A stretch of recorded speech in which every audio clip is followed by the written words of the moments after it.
Iya. Rasulullah Muhammad SAW atau Paulus?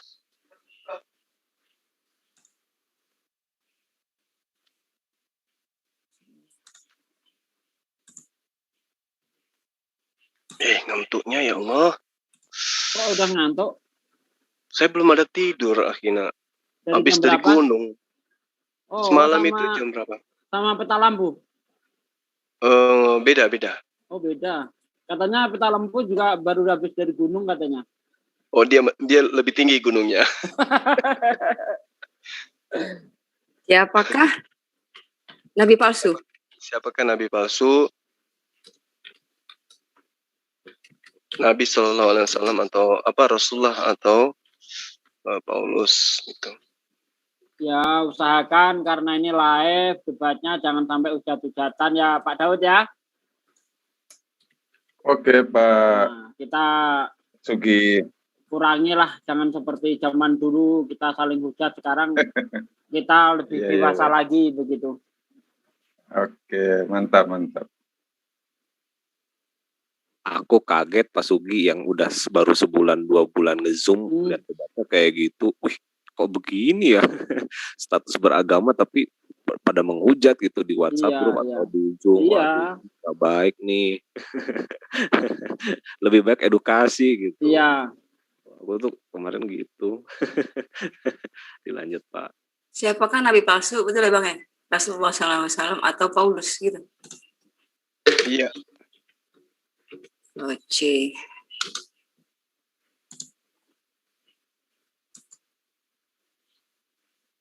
Tidak boleh menghujat peraturan.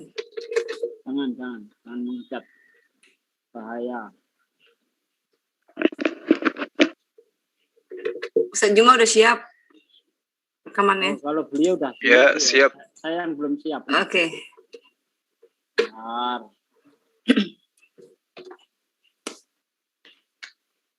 Ya, penonton setia saya nggak ada Pak D. Dedi sama Bang Yan. Dedi sama Bang Yan. Saya siap ya? Ya. Yuk, monggo dimulai. Oke, silakan Pak Daud. Jadi saya pula yang jadi pertama. Maksud saya kalau bisa adalah yang pihak Kristen yang kayak apa seperti Buti apa siapa gitu kan, saya hanya pengeramai aja gitu. Jangan sampai saya yang jadi pembicara utama tuh. Iya, tadi memang rencananya kan 5 orang kita ya, 6 orang semua. Tapi saya lihat Bang Petro nggak nongol juga, Pak Lamsen malah pamit tadi. Terus Ibu Uti, terus siapa lagi yang 2 orang Bang? Pak Daud yang tadi tuh? Siapa tadi ya itu di ini? Saya lihat. Iya, saya pikir kan tadi Pak Bang Al-Yubi mengatakan ya nanti ya ada Bu Uti apa siapa katanya gitu kan. Ya ini nggak terlalu, saya bilang wah saya kan bukan teologis, bukan yang tidak menguasai lah secara teologis iman Kristen. Saya beriman kepada Alkitab, tapi saya tidak menguasai secara bahasa ini, bahasa itu, ini itu, secara dari sudut pandang yang panjang lebar saya tidak bisa menerangkan terlalu dalam. Nah, jadi kalau saya jadi pembicara utama nanti saya agak bingung nanti gitu loh. Ya, saya paham. Bapak jelasin aja kayak mana pemahaman Pak Daud tentang Nabi palsu itu kayak mana. Terus dasar pijakannya, landasannya apa gitu dalam hal menilai Nabi itu palsu atau asli gitu. Silakan. Ya, saya akan mulai dengan pemahaman saya yang seadanya. Ya, kalau istilahnya apakah judulnya kan apakah Nabi palsu itu Muhammad atau Paulus kan begitu. Nah, karena saya memegang Alkitab, saya meyakini Alkitab ini adalah firman Tuhan yang diilhami oleh Roh Tuhan, yang namanya Rasul Tuhan tentu disertai oleh tanda-tanda dari Tuhan. Itu yang saya pahami. Apakah Paulus itu rasul palsu atau rasul benaran. Nah, kita bisa lihat dari apa tanda-tandanya Paulus itu benar nggak dia rasul Tuhan, rasul Yesus Kristus. Dan saya berpatokan dengan 2 Korintus 12 ayat 12. Saya bacakan saja untuk kita. 2 Korintus 12 ayat 12, segala sesuatu yang membuktikan bahwa aku adalah seorang rasul telah dilakukan di tengah-tengah kamu dengan segala kebesaran oleh tanda-tanda, mujizat-mujizat, dan kuasa-kuasa. Itulah yang membuktikan bahwa Paulus adalah rasul Tuhan, karena ditandai dengan kuasa Tuhan, yaitu di sini jelas dikatakan di 2 Korintus 12 ayat 12, segala sesuatu yang membuktikan bahwa aku adalah seorang rasul telah dilakukan di tengah-tengah kamu dengan segala kesabaran oleh tanda-tanda, mujizat-mujizat, dan kuasa-kuasa. Jadi Paulus itu apa buktinya dia rasul dari Tuhan? Ya, dia mempunyai kuasa Tuhan. Apa buktinya kuasa yang pernah dilakukan oleh Paulus? Paulus pernah menghidupkan orang mati, dan Paulus dipatok ular tidak mati. Dan Paulus bisa membuat orang buta melihat dan orang lumpuh berjalan. Jadi kalau dia memang bukan rasul Tuhan, bagaimana disertai? Jadi membuktikan orang rasul atau tidak harus ada kuasa dari Tuhan. Dan Paulus membuktikan itu kepada orang-orang dan kepada siapa yang meragukan dia. Jadi menurut saya, Paulus bukanlah rasul palsu. Itu pendapat saya. Sesuai dengan 2 Korintus 12 ayat 12. Begitu, Bang Jo. Baik. Terima kasih, Pak Daud. Kaitannya dengan paparannya yang mengambil surat-surat Paulus, mengambil surat Paulus untuk membuktikan Paulus itu sebagai rasul. Namun, izinkan saya juga mengambil surat Paulus untuk membuktikan bahwa rasul yang dimaksud oleh Yesus sebagai pengajar atau nabi palsu itu diterangkan kemudian oleh Paulus bahwa rasul ini berada di tengah-tengah daripada pengikut daripada Paulus itu sendiri. Dalam 2 Korintus 11 ayat 13, sebab orang-orang itu adalah rasul-rasul palsu, pekerja-pekerja curang, yang menyamar sebagai rasul-rasul Kristus. Berarti dengan secara langsung. Maaf, Pak Jo, saya selesai. Berapa tadi? Korintus berapa? 2 Korintus 11. Coba dilihat di ayat 13. Ayat 13 dan seterusnya. Ya, oke. Oke. Ya, benar.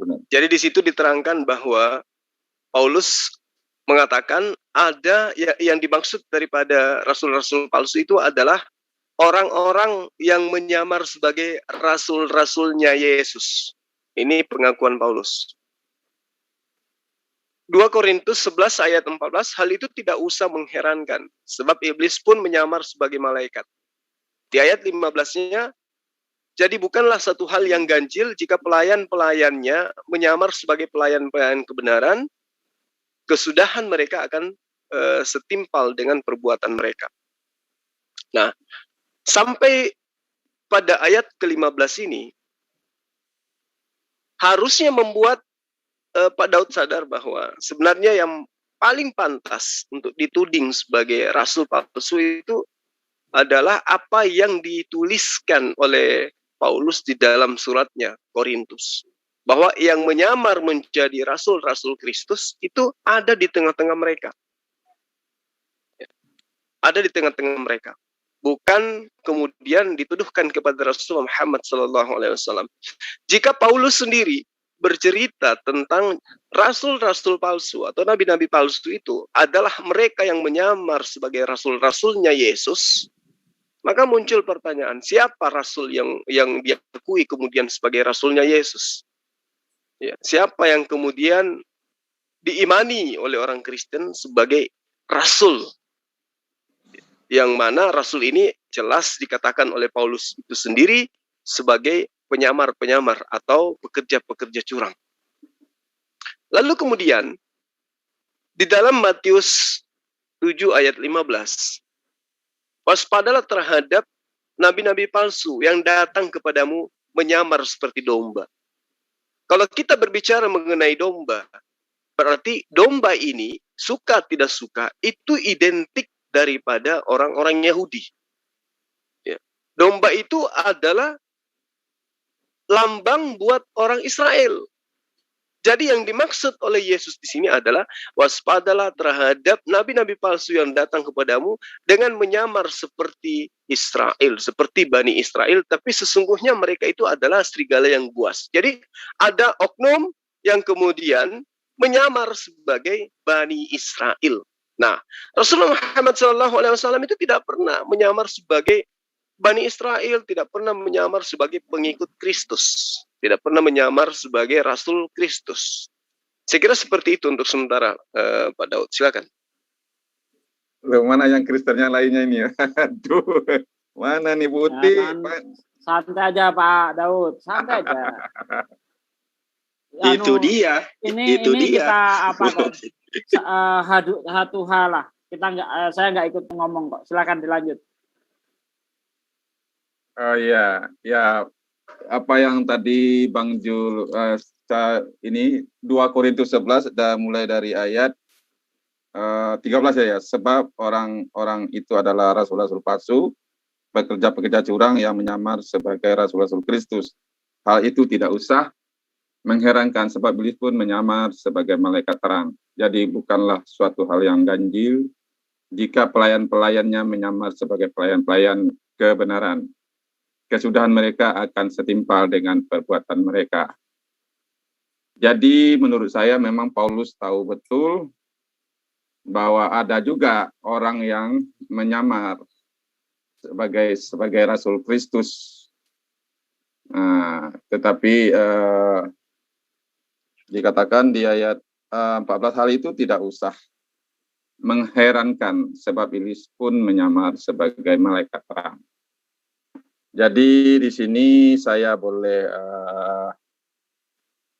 melihat bagaimana Paulus ini sendiri juga mengatakan bahwa ada rasul-rasul palsu. Jadi kalau Paulus sendiri tahu ciri-ciri rasul palsu, saya yakin tentu Paulus ini rasul benar-benar rasul yang dari Tuhan. Karena apa? Karena mujizatnya, pernyataannya, dan dia bertemu sendiri dengan Yesus, dan itu dibuktikan oleh Paulus bahwa dia ada murid Yesus yang waktu Yesus itu buta, dan Tuhan berbicara juga kepada orang-orang yang sudah percaya Yesus, kepada rasul yang lain. Jadi memang ya Paulus itu diragukan juga tadi oleh rasul-rasul yang lain seperti Petrus.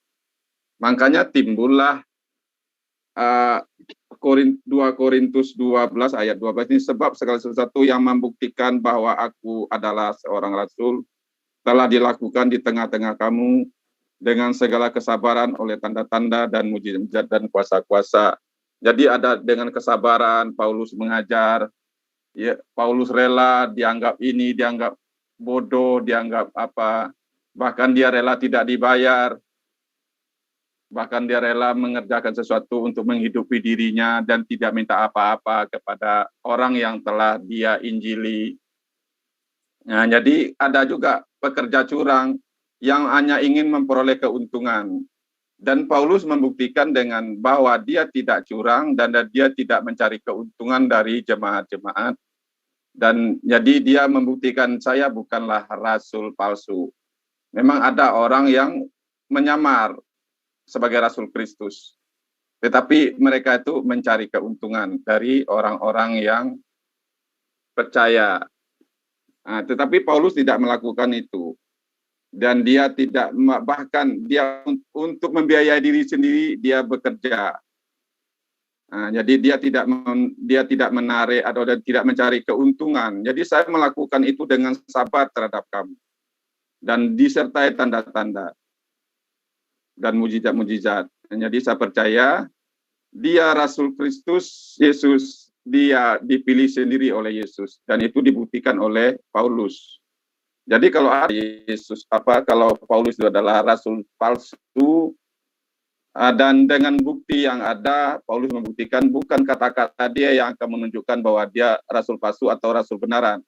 Nah, Tuhan memberi tanda kepada Paulus bahwa dia memang rasul dari Tuhan dan disertai tanda dari Tuhan, mujizat dari Tuhan, dan itu dibuktikan oleh Paulus bahwa dia adalah rasul Tuhan Yesus Kristus. Jadi kalau saya sih tidak meragukan kalau kalau Paulus adalah rasul palsu atau rasul pekerja curang atau apa. Dia sudah diuji juga apa yang membuat kamu menuduh saya penipu atau curang. Apakah saya pernah mencari keuntungan dari kamu? Apakah saya mengambil sesuatu dari kamu? Sebenarnya saya layak loh mendapat keuntungan dari kamu karena saya ini yang membuat kamu menjadi Kristen, yang membuat kamu percaya Yesus itu saya. Tetapi apakah ada saya memanfaatkan kamu, kata Paulus. Tetapi kamu ada orang yang mengaku rasul dan ingin memanfaatkan kamu, ingin memeras kamu, kamu percaya akan dia. Dan ada orang yang memberitakan Injil yang lain selain yang saya beritakan, kamu akan percaya saja akan dia, gitu. Jadi Paulus membuktikan saya membuktikan ke kamu bahwa saya itu sabar terhadap kamu, saya tidak mencari keuntungan apa-apa ke kamu. Tetapi ada orang yang mengaku rasul, dia memeras kamu dan dia memanfaatkan kamu, kamu sabar terhadap dia dan kamu mau dimanfaatkan oleh dia gitu loh. Itu mereka pekerja-pekerja curang. Dan rasul-rasul palsu, orang yang menyamar seperti domba tetapi serigala yang buas, dia ingin menerkam kamu, yang ingin memanfaatkan kamu dan mengajarkan ajaran yang lain selain yang daripada aku beritakan. Itulah yang disoal oleh Paulus. Jadi ada memang, tapi bukan Paulus, tetapi ada orang yang setelah Paulus menginjili dan membuat orang-orang percaya Yesus, ada orang yang datang juga, oh kamu harus begini, kamu harus disunat lagi, kamu harus begini lagi. Ya kalau kamu harus disunat lagi, ya kamu hidup di luar kasih karunia, kata Paulus. Jadi saya percaya pekerja curang itu dan rasul palsu itu bukanlah Paulus. Bukanlah karena dia sudah membuktikan keuntungan apa? Apakah saya pernah memberi apakah saya pernah memanfaatkan kamu, bahkan seharusnya saya bisa loh. Sebab orang yang memberitakan Injil, orang yang mengabarkan Injil, orang yang mengembalakan itu, saya berhak menerima upah dari kamu gitu loh. Tetapi itu saya tidak lakukan. Nah, tetapi ada orang yang mengabarkan dan memanfaatkan kamu sabar dan kamu mau gitu. Mereka itu pekerja curang. Jadi Paulus hanya ingin memperingati orang yang sudah diinjili oleh Paulus. Dan ada orang rasul palsu memakai nama Yesus juga.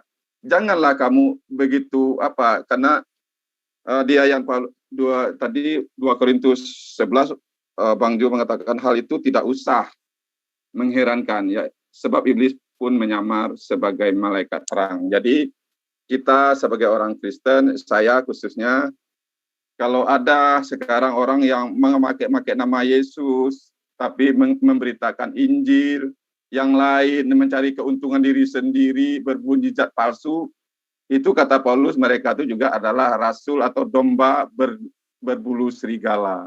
Jadi saya sebagai orang Kristen tidak akan mudah juga mentang-mentang dia pakai nama Yesus, itu dia mengaku anak Tuhan, orang percaya Yesus, saya tidak segampang itu. Sebab Yesus mengatakan dari buahnya kita bisa lihat pohon itu apa gitu. Jadi tidak semua juga orang yang memakai nama Yesus itu adalah rasul Yesus Kristus. Itu yang ingin diajarkan oleh Paulus ke saya.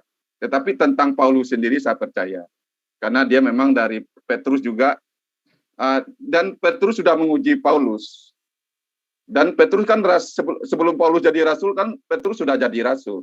Kalau memang Paulus rasul palsu, pasti Petrus menolak Paulus. Tetapi ternyata Paulus tidak menolak Paulus sebagai rasul Yesus Kristus. Jadi saya percaya kepada Petrus karena Petrus menerima dia sebagai rasul. Begitu Bang Jo. Baik, terima kasih Bang Daud. Jadi gini, ketika kemudian Pak Daud menahan lisan untuk menyebut atau menjabarkan bahwa nabi palsu itu adalah Rasulullah Muhammad SAW, maka itu sangat kelihatan, Pak Daud. Silakan aja Anda paparkan bahwa bukti Rasulullah Muhammad SAW itu adalah nabi palsu. Layaknya saya yang membuktikan bahwa Paulus itulah yang nabi palsu. Jadi gini, di dalam Matius 23 ya, Matius 23 ayat 15.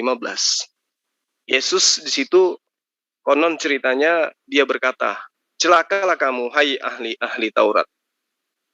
Nah, di sini sudah masuk kategori bahwa Paulus ini dianggap sebagai orang yang celaka. Kalau kita berbicara secara global ya. Lalu kemudian kita identifikasi kemudian siapa yang dimaksud celaka di sini oleh Yesus. Pertama dikatakan celaka, oknumnya adalah ahli Torah, orang Farisi, orang munafik, kemudian pekerjaannya adalah mengarungi lautan, menjelajah daratan, untuk kemudian mentobatkan satu orang saja. Jadi konon ceritanya ahli Torah dan orang Farisi ini kemudian menjelajahi bumi ini, kemudian untuk mentobatkan seseorang yang tadinya menganut ajaran pagan, untuk menjadi pengikut Paulus.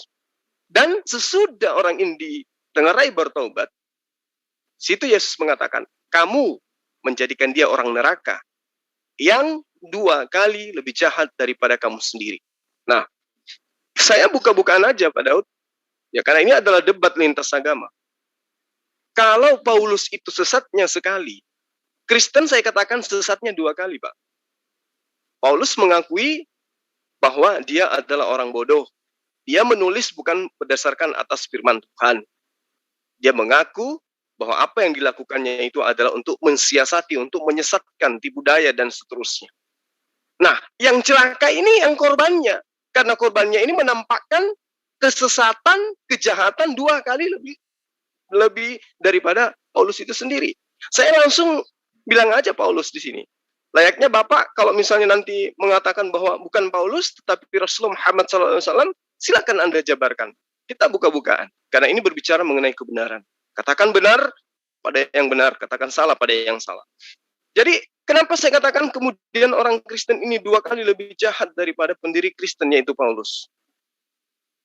Karena sudah nyata, kitab yang dipegang, yang ditenteng setiap hari, muatannya itu sangat jelas. Di dalamnya ada pengajaran-pengajaran yang menceritakan tentang misi kedatangan Yesus, yang menceritakan tentang ajaran-ajaran Yesus, yang menceritakan tentang batasan-batasan, poin-poin daripada risalah kedatangan Yesus. Kitabnya ada, ajarannya sudah tertulis, dari terjemah ke terjemah, dari terjemah ke terjemah, disalin terus-menerus. Tapi di situ masih tetap aja mengajarkan tentang ajaran Yesus yang mengajarkan bahwa dirinya itu bukan Tuhan. 1 poin. Poin kedua, kitabnya juga menerangkan bahwa Yesus di situ bercerita kepada orang-orang yang seangkatan, yang sesaman dengan dia. Di mana Yesus dengan gamblang mengatakan ciri daripada nabi palsu, ciri daripada pengajar palsu, seperti ini, seperti ini, seperti ini. Dan oknum itu akan datang kepada murid-murid yang duduk di hadapan Yesus, bahwa pengajar-pengajar palsu atau Mesias-Mesias palsu itu kelak akan menganiaya mereka. Jadi yang menganiaya mereka adalah orang yang seangkatan dengan mereka, bukan yang datang 600 tahun kemudian. Lalu ketika Bang Daud mengatakan bahwa yang dimaksud di situ adalah Rasulullah Muhammad SAW, karena dia tidak mampu melakukan mujizat misalnya, dan Paulus adalah Rasul karena dia mampu melakukan mujizat. Jangan Anda melupakan Matius 24 ayat 24, Pak. Sebab nabi-nabi palsu akan muncul dan mereka akan mengadakan tanda-tanda dahsyat dan mujizat-mujizat.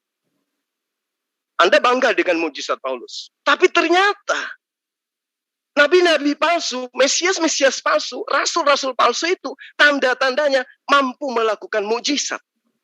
Dengan secara langsung Anda mengatakan bahwa Paulus itu adalah masuk dalam kategori nabi palsu yang dinubuatkan oleh Yesus. Itu yang kedua. Yang ketiga, terakhir di masa saya ngomong ini. Saya hanya ingin mengajak Pak Daud kembali kepada nubuatan. Ketika Nabi Yakub memanggil semua anak-anaknya, di dalam Kejadian 49, Yakub memanggil anaknya, berkata, "Datanglah wahai anak-anakku, berkumpullah di sini, supaya kuberitahukan kepadamu apa yang akan kamu alami di kemudian hari."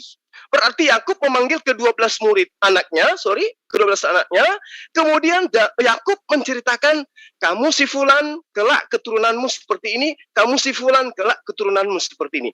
Yakub memanggil anaknya, kemudian memberitahukan kepada anaknya akan apa yang kemudian terjadi di kemudian hari. Nah, tiba pada ayat ke-10. Ayat ke-27 maksud saya. Jadi ketika Yakub memanggil anaknya yang bernama Benyamin, setelah dia memanggil anaknya yang lain, dia panggil Yusuf, dia panggil Naftali, dipanggil Aser, dipanggil Gad, dipanggil semua anak-anaknya. Tiba masa Benyamin disuruh duduk. Benyamin, aku ingin bercerita kepadamu. Sekarang giliranmu, aku ceritakan masa depanmu. Benyamin, kamu adalah seperti serigala yang menerkam. Pada waktu pagi, ya, kamu akan memakan mangsa, dan pada waktu petang, kamu akan membagi-bagikan rampasanmu. Kejadian 49 ayat 27. Nah, ini berbicara mengenai nubuatan. Berarti keturunan Benyamin ini nanti kelak akan menjadi serigala. Pertanyaannya kemudian, siapa yang kita kenal dari keturunan Benyamin di antara orang-orang yang disucikan oleh orang Kristen? Karena keturunan Yakub ini harus kita cari. Keturunan yang menjadi serigala dari Yakub ini harus kita cari. Jangan mencari serigala di luar daripada Bani Israel. Kalau di tengah Bani Israel itu sendiri ternyata serigalanya ada. Nah, ternyata di dalam Roma 11 ayat 1, Paulus pendiri Kristen yang menyebabkan Pak Daud Umar menjadi murtad, mengaku sebagai keturunan Benyamin. Sekali lagi, di dalam Roma 11 ayat 1, aku Paulus sendiri pun adalah orang Israel dari keturunan Abraham dari suku Benyamin. Berarti poin yang kita temukan di sini adalah keturunan Benyamin yang ditengarai, dinubuatkan menjadi serigala, itu diakui oleh Paulus itu sendiri. Nanti kita akan ulas lebih jauh. Silakan Anda tanggapi, Pak Daud. Oh iya, oke. Terima kasih Bang Jul. Bang Jalu sudah menyampaikan panjang lebar. Bang Jul mengatakan bahwa Yesus mengkecam atau orang-orang Yahudi ahli Taurat itu tadi ya, bahwa serigala atau orang yang menghalang-halangi jalan keselamatan, orang yang menghalang-halangi datang kepada Yesus, ahli-ahli agama, ahli-ahli Taurat, mereka menghalang-halangi orang datang kepada Yesus. Mereka Yesus kamu ini adalah apa ya? Ular beludak. Karena kamu menghalangi orang untuk datang kepada jalan keselamatan. Apakah itu ada hubungannya dengan Paulus? Jadi Bang Ujul sudah panjang lebar ingin menunjuk kepada siapa itu serigala atau orang yang buas itu ya dari keturunan ini. Yakub memberkati anaknya dan memberikan berkat, akan seperti inilah anak-anak Yakub nanti keturunannya, dia akan ada yang jadi pemburu, ada yang jadi berkuasa atas saudaranya yang lain. Dan ada yang mempunyai kemampuan berperang, ada yang mempunyai kemampuan yang untuk bisa menguasai ini dan itu. Nah, jadi dia akan berkuasa, akan menjadi bangsa yang besar. Jadi ke-12 anaknya oleh Yakub diberkati, diberi masing-masing berkat.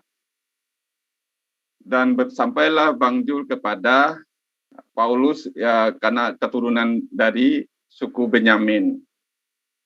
Apakah nubuat itu tentang hal-hal secara ajaran atau secara harfiah atau secara jasmani? Misalnya ini, Kan ada yang jago berperang kayak Esau atau apa, dia jadi pemburu. Jadi bukan dalam hati dia akan serigala itu akan menjadi seperti serigala atau menjadi orang penerkam dan menekan musuhnya. Dia akan jago dalam berperang. Ada memang anak Yakub yang jago dalam berperang. Tetapi ada yang jago dalam hal mengolah berternak gitu.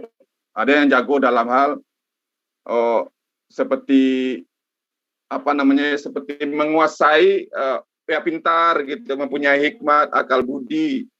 Jadi menurut saya bukan dalam hal ajaran. Di sini Yesus menurunkan serigala itu bukan dalam bentuk semacam fisik gitu, tetapi semacam ajaran. Kamu ini ular beludak, kamu menghalangi orang jalan ke Tuhan. Itu berperang atau ular beludak dalam artian ajarannya ajaran nggak benar gitu. Sedangkan Yakub menubuatkan anaknya ya yang seperti serigala itu, iya dia jago menerkam musuh gitu loh. Ya kan terbukti sampai sekarang. Anak Yakub itu orang ada, ya bayangkan aja, itu orang Israel, orang Yahudi, dia cuma segelintir orang, tapi diperangi oleh suku di sekitarnya. Orang Arab sudah pernah mau menyerbu dia. Sekarang siapa lagi, Amas, bayangkan aja, itu peluru kendali ratusan. Kalau bukan Israel itu sudah hancur itu.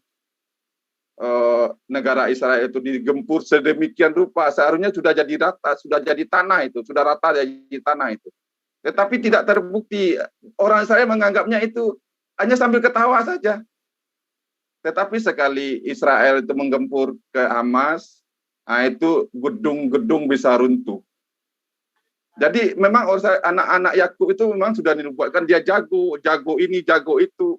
Bahkan jago sekarang dalam hal internet, teknologi.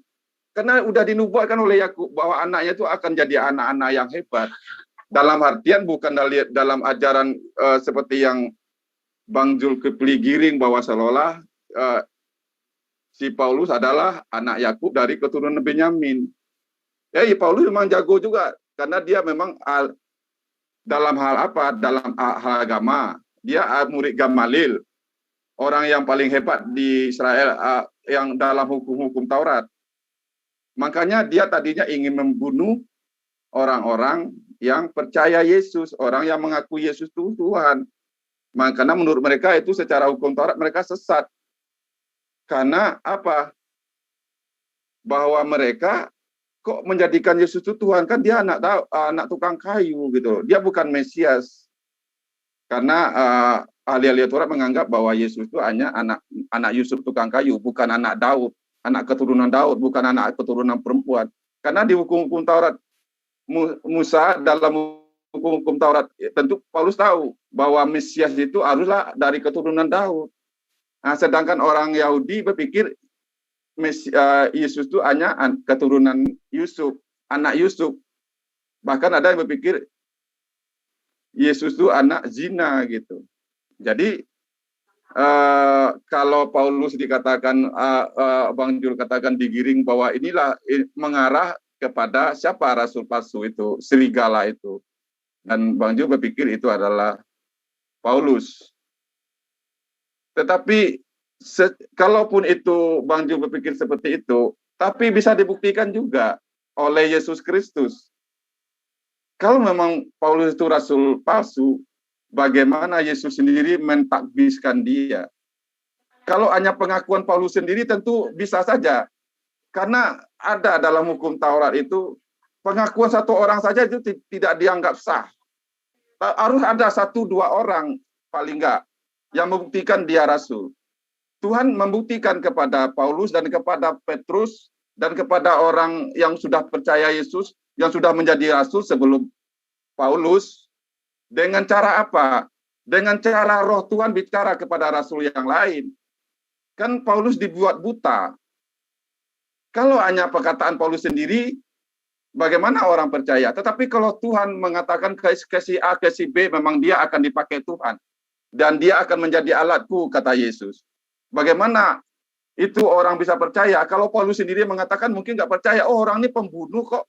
Orang ini orang membunuh Yesus, pembunuh pengikut Yesus kok. Bagaimana dia kalau tiba-tiba dia jadi rasul? Tentu harus ada bukti. Dengan bukti Tuhan membuktikan bahwa dia memang saya akan pakai dia.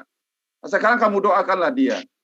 Dan dia akan datang kepada kamu gini. Jadi jelas, Paulus jadi rasul, ada bukti dari Tuhan, ada bukti dari rasul yang lain, ada bukti dari jemaat bahwa Petrus memang akan dipakai Tuhan sebagai rasul Yesus Kristus. Jadi kalau Tuhan Yesus sendiri yang datang kepada rasul yang lain untuk membuktikan bahwa Paulus adalah rasul yang akan dipakai Yesus Kristus, sudah pasti itu tidak akan meleset. Kalau ngomong Paulus itu adalah rasul palsu yang ngaku-ngaku rasul saja, pasti tidak akan disetujui oleh rasul yang lain. Begitu Bang Jo. Baik.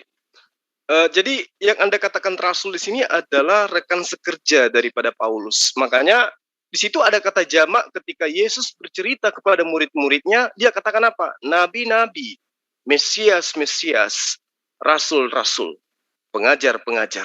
Dia tidak mengatakan nabi, dia katakan nabi-nabi, Mesias-Mesias, pengajar-pengajar. Berarti ada sekelompok orang yang saling menguatkan kemudian mengaku sebagai utusan, dan ternyata mereka ini adalah utusan palsu. Kalau kita menggunakan kacamata akal sebagai filter kebenaran di dalam beragama, maka ada satu hal yang menjadi pokok penting di dalam identifikasi kita terhadap siapa oknum yang dimaksud oleh Yesus. Yesus itu ditengarai adalah seorang guru, dia pengajar, dia juru selamat, dia jalan keselamatan dan hidup menurut pengakuan Yesus itu sendiri. Nah, kalau dia itu adalah juru selamat, dia jalan keselamatan dan hidup, maka sejatinya perkataan lisannya itulah yang menjadi acuan di dalam kehidupan keberagamaan seseorang. Bukan perkataan oknum yang datang setelah dia. Nah, coba kita lihat. Ketika Yesus mengajarkan, aku diutus hanya kepada domba-domba yang hilang dari Bani Israel. Ada kemudian oknum yang mengajarkan bahwa pergilah, ajarkan kepada seluruh bangsa. Ya, baptislah dalam nama Bapa, Anak, dan Roh Kudus. Padahal pengajaran-pengajaran Yesus sebelumnya jelas. Dia mengatakan, dia berpesan, dia mengamanatkan kepada ke-12 muridnya agar jangan ke bangsa lain. Nah, ketika Yesus mengatakan di dalam Yohanes 11 ayat 42 misalnya, atau Yohanes 17 ayat 3, hidup kekal itu adalah mereka mengenal engkau satu-satunya Allah yang benar, dan mengenal Yesus Kristus yang telah engkau utus. Atau di dalam Yohanes 11 ayat 42, aku Yesus, ini Yesus yang berkata, aku Yesus, berkata kepadamu, sesungguhnya seorang hamba tidaklah lebih tinggi daripada tuannya, atau seorang utusan daripada yang mengutusnya. Artinya di sini sudah jelas Yesus menentukan antara kedudukannya dengan yang mengutusnya itu berbeda. Sesungguhnya barang siapa yang menerima orang yang kuutus, ia menerima aku, dan barang siapa menerima aku, ia menerima dia, Bapa yang telah mengutus aku. Nah, lalu Yesus mengatakan di dalam Yohanes 14 ayat 28, kamu telah mendengar bahwa aku Yesus telah berkata kepadamu, aku pergi, tetapi aku datang kembali kepadamu. Sekiranya kamu mengasihi aku, ya, sekiranya kamu mengasihi aku, kamu tentu akan bersukacita karena aku pergi kepada Bapakku, sebab Bapakku lebih besar daripada aku. Nah, ini ajaran Yesus kepada siapa? Kepada murid-muridnya. Lalu kemudian muncul oknum. Nah, ini yang kemudian disebut sebagai serigala, nyamar sebagai pengikut, nyamar sebagai utusan. Namun bagi kita hanya ada satu Allah saja, yaitu Bapa, ya, yang daripadanya berasal segala sesuatu dan yang untuk Dia kita hidup, dan satu Tuhan saja, yaitu Yesus Kristus, yang olehnya segala sesuatu telah dijadikan, dan karena Dialah kita hidup. Di dalam Roma 10 ayat 9, sebab jika kamu mengaku dengan mulutmu bahwa Yesus adalah Tuhan, dan percaya dalam hatimu bahwa Allah telah membangkitkan Dia dari antara orang mati, maka kamu akan diselamatkan. Jadi di sini jelas Paulus berusaha mendoktrin orang lain bahwa hanya dengan meyakini Yesus sebagai Tuhan dan percaya Yesus telah bangkit dari antara orang mati, maka orang tersebut akan diselamatkan. Di dalam ajaran Kristen atau ajaran Paulus, Yesus lebih dipromosikan sebagai Tuhan ketimbang dengan Tuhan Allah yang Yesus promosikan kepada murid-muridnya. Jadi Yesus ketika datang mengajarkan, menonjolkan oknum Allah, menonjolkan oknum Bapa. Paulus ketika datang justru menonjolkan Yesus sebagai Tuhan itu sendiri, sebagai Bapa itu sendiri yang datang dalam rupa manusia. Dari sinilah kemudian kita melihat siapa pengajar-pengajar palsu yang memasukkan ajaran-ajaran palsu ke dalam ajaran Yesus. Belum lagi kalau kita berbicara mengenai Galatia 3, Galatia 5, Roma 3, Efesus 2, dan seterusnya. Bagaimana kemudian Paulus mengatakan, kamu tahu bahwa tidak seorang pun yang dibenarkan oleh karena melakukan hukum Taurat. Coba. Tidak ada yang dibenarkan karena melakukan hukum Taurat, kata Paulus. Tetapi hanya oleh karena iman dalam Yesus. Sebab itu kami pun percaya kepada Yesus, supaya kami dibenarkan oleh karena iman dalam Kristus, dan bukan oleh karena melakukan hukum Taurat. Sebab tidak ada seorang pun yang dibenarkan oleh karena melakukan hukum Taurat. Lihat. Lalu bagaimana dengan Yesus?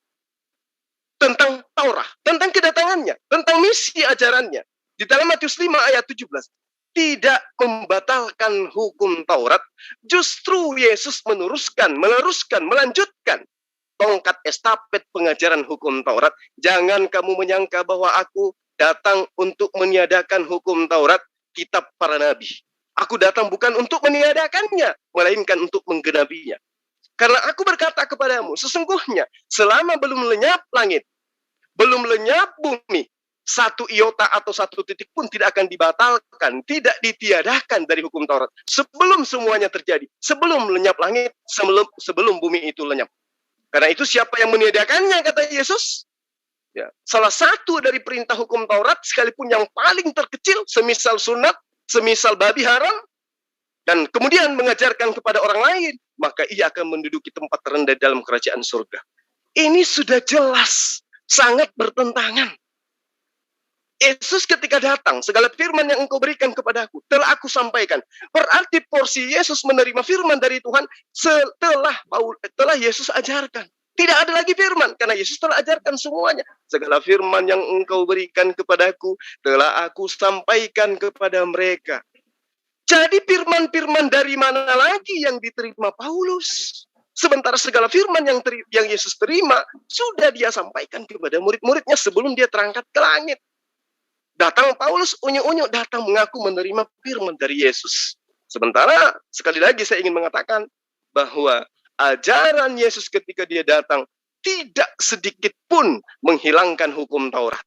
Ketika Paulus datang, mengaku sebagai pengikut Yesus, mengaku sebagai utusan Yesus, mengaku sebagai domba murid Yesus, dia mengajarkan hal yang bertentangan dengan ajaran Yesus. Nah, kembali kepada Matius 23 ayat 15. Kenapa saya katakan Kristen 2 kali lebih jahat daripada Paulus? Karena Paulus ini mengirim surat, konsep ajarannya bukan kepada penganut hukum Taurat. Bukan kepada murid-murid Yesus. Paulus mengirimnya ke orang Roma. Mengirimnya kepada orang Yunani. Intinya mengirimkan surat-suratnya, konsep ajarannya kepada non-Yahudi. Artinya, kalau Anda mengikuti, Anda yang salah. Karena memang Paulus ini tidak mengajarkan ajaran ini kepada orang Yahudi. Sementara Yesus orang Yahudi. Yesus datang hanya untuk orang Yahudi. Paulus datang untuk non-Yahudi. Makanya saya katakan, 2 kali lebih jahat daripada Paulus itu sendiri. Karena Paulus belum berbentuk kitab. Orang masa itu belum modern. Belum bisa mengetahui baik dan buruk secara include seperti saat sekarang. Tapi kalau ada orang sekarang yang sudah diberikan internet, sudah diberikan ini dan itu, lalu kemudian dia menggagahi otaknya sendiri dengan mengimani ajaran yang di luar daripada pengajaran Yesus, itu saya katakan 2 kali lebih jahat daripada Paulus itu sendiri. Sedikit tentang Yahudi. Di dalam kitab Bilangan atau di Ulangan itu sudah jelas sekali dinubuatkan. Engkau membangkitkan amarahku, engkau membangkitkan murkaku, kata Allah kepada Bani Israel. Karena engkau membuat aku murka, katanya di dalam Ulangan 31 ayat 221 kalau nggak salah ya. Nanti coba kita Lihat ayatnya. Dia mengatakan, engkau membangkitkan amarahku, engkau membangkitkan cemburuku. Maka aku akan membangkitkan amarahmu dengan yang bukan umat, dengan menggunakan yang bukan umat, dan akan membangkitkan cemburumu dengan umat yang bodoh. Artinya Allah ingin balas dendam kepada orang-orang Yahudi yang telah tegar tengkuk. Dengan cara apa? Allah membangkitkan amarah dia, Allah membangkitkan cemburu dia. Makanya sampai hari ini, saya balik, sampai hari ini orang-orang Yahudi sangat tersiksa. Dia sangat ingin menduduki Palestina, tapi sudah ribuan tahun, sampai hari ini dia belum berhasil. Padahal disokong oleh negara-negara kafir yang sudah luar biasa persenjataannya. Alhamdulillah. Alhamdulillah. Masjidil Aqsa masih dikuasai oleh orang-orang Islam sampai hari ini. Meskipun dia dibombardir, meskipun dia dihantam dengan senjata yang begitu mewah, begitu dahsyat, begitu sempurna, begitu luar biasa, Bani Ismail masih tetap memegang teguh puncak kekuasaan yang ada di sana.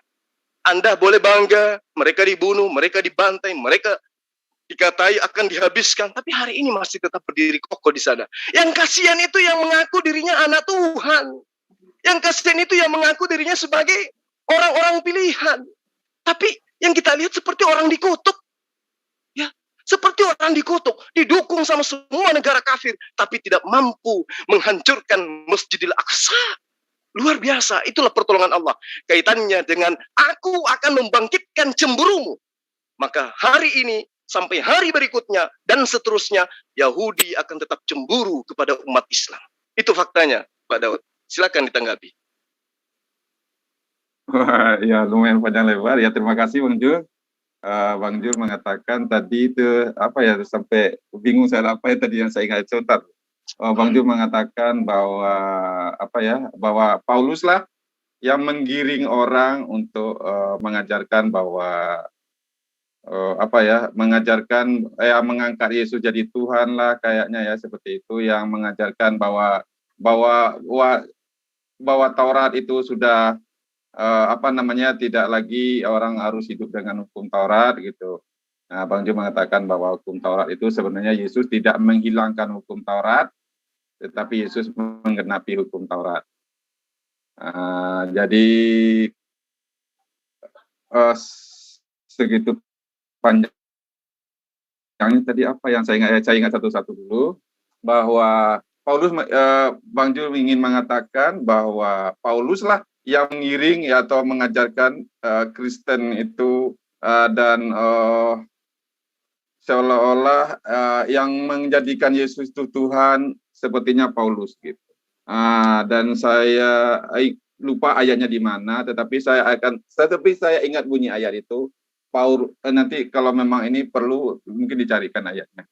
Karena saya megang HP, jadi saya nggak bisa lihat dari HP lagi. Jadi begini, bahwa bukan Paulus yang berkata, Petrus yang mengatakan kepada orang Israel, hai orang Israel, kamu harus tahu, Yesus yang kamu salibkan itu, yang telah mati dalam keadaannya sebagai manusia, tetapi yang telah dibangkitkan Allah menjadi Tuhan dan Kristus. Hai seluruh orang Israel, kamu harus tahu itu. Yesus yang kamu bunuh itu, yang kamu bunuh dalam keadaannya sebagai manusia, telah dibangkitkan Allah menjadi Tuhan. Jadi siapa yang mengatakan, yang menyerukan itu bukan Paulus. Paulus waktu itu dia belum jadi rasul. Justru Paulus pada waktu itu dia ingin membunuh orang yang mengatakan Yesus itu Tuhan. Bahkan Paulus waktu siapa tuh, Ananias siapa itu yang dibunuh, disalib sama, dan orang meletakkan baju jubahnya di kaki Yesus, di kaki Paulus, karena Paulus itu orang yang mempunyai surat penuh dari ahli-ahli agama Taurat. Jadi sebelum Paulus mengaku Yesus itu Tuhan, sudah ada yang mengatakan Yesus itu Tuhan, yaitu Petrus, orang Yahudi sendiri. Hai orang Israel, hai seluruh orang Israel, kamu harus tahu bahwa Yesus yang kamu salibkan itu, yang telah mati dalam keadaannya sebagai manusia, tetapi yang telah dibangkitkan Allah menjadi Tuhan. Itu harus kamu tahu, kata Petrus. Dan waktu Petrus berkhotbah, 3.500 orang Yahudi percaya kepada Yesus. Dan apa yang hendak kami lakukan? Biar kami selamat, kata orang-orang waktu Petrus dimasukkan ke penjara. Dan kuasa Tuhan bekerja. Penjara itu terbuka, rantai Petrus putus. Dan penjaga penjara itu ingin membunuh dirinya. Kamu jangan membunuh dirinya. Dan kalau begitu apa yang harus kami lakukan, kata penjaga penjara itu.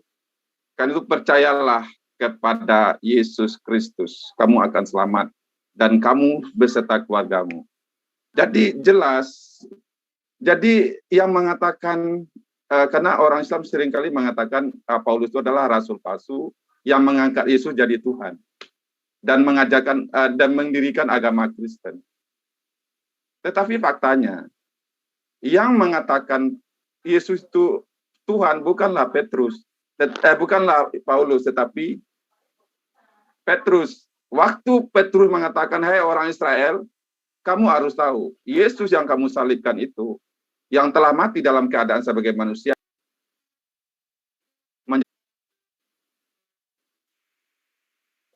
Yesus belum jadi rasul Yesus. Paulus justru membunuhi orang-orang yang mengaku Yesus itu Tuhan.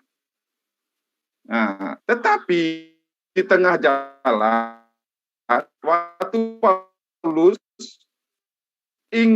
sudah mendapat surat, dia ingin mengejar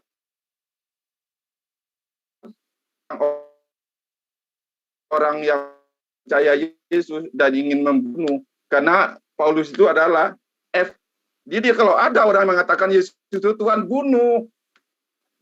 Paulus mendapat kuasa itu, tetapi di tengah jalan, Paulus, mengapa engkau menganiaya aku? Yesus datang kepada Paulus. Siapa engkau? Akulah Yesus yang kau niaya. Dan karena sinar yang begitu terang, karena Yesus datang dalam begitu sinar terang, ada Roh Kudus bicara kepada salah satu orang yang sudah percaya Yesus, siapa?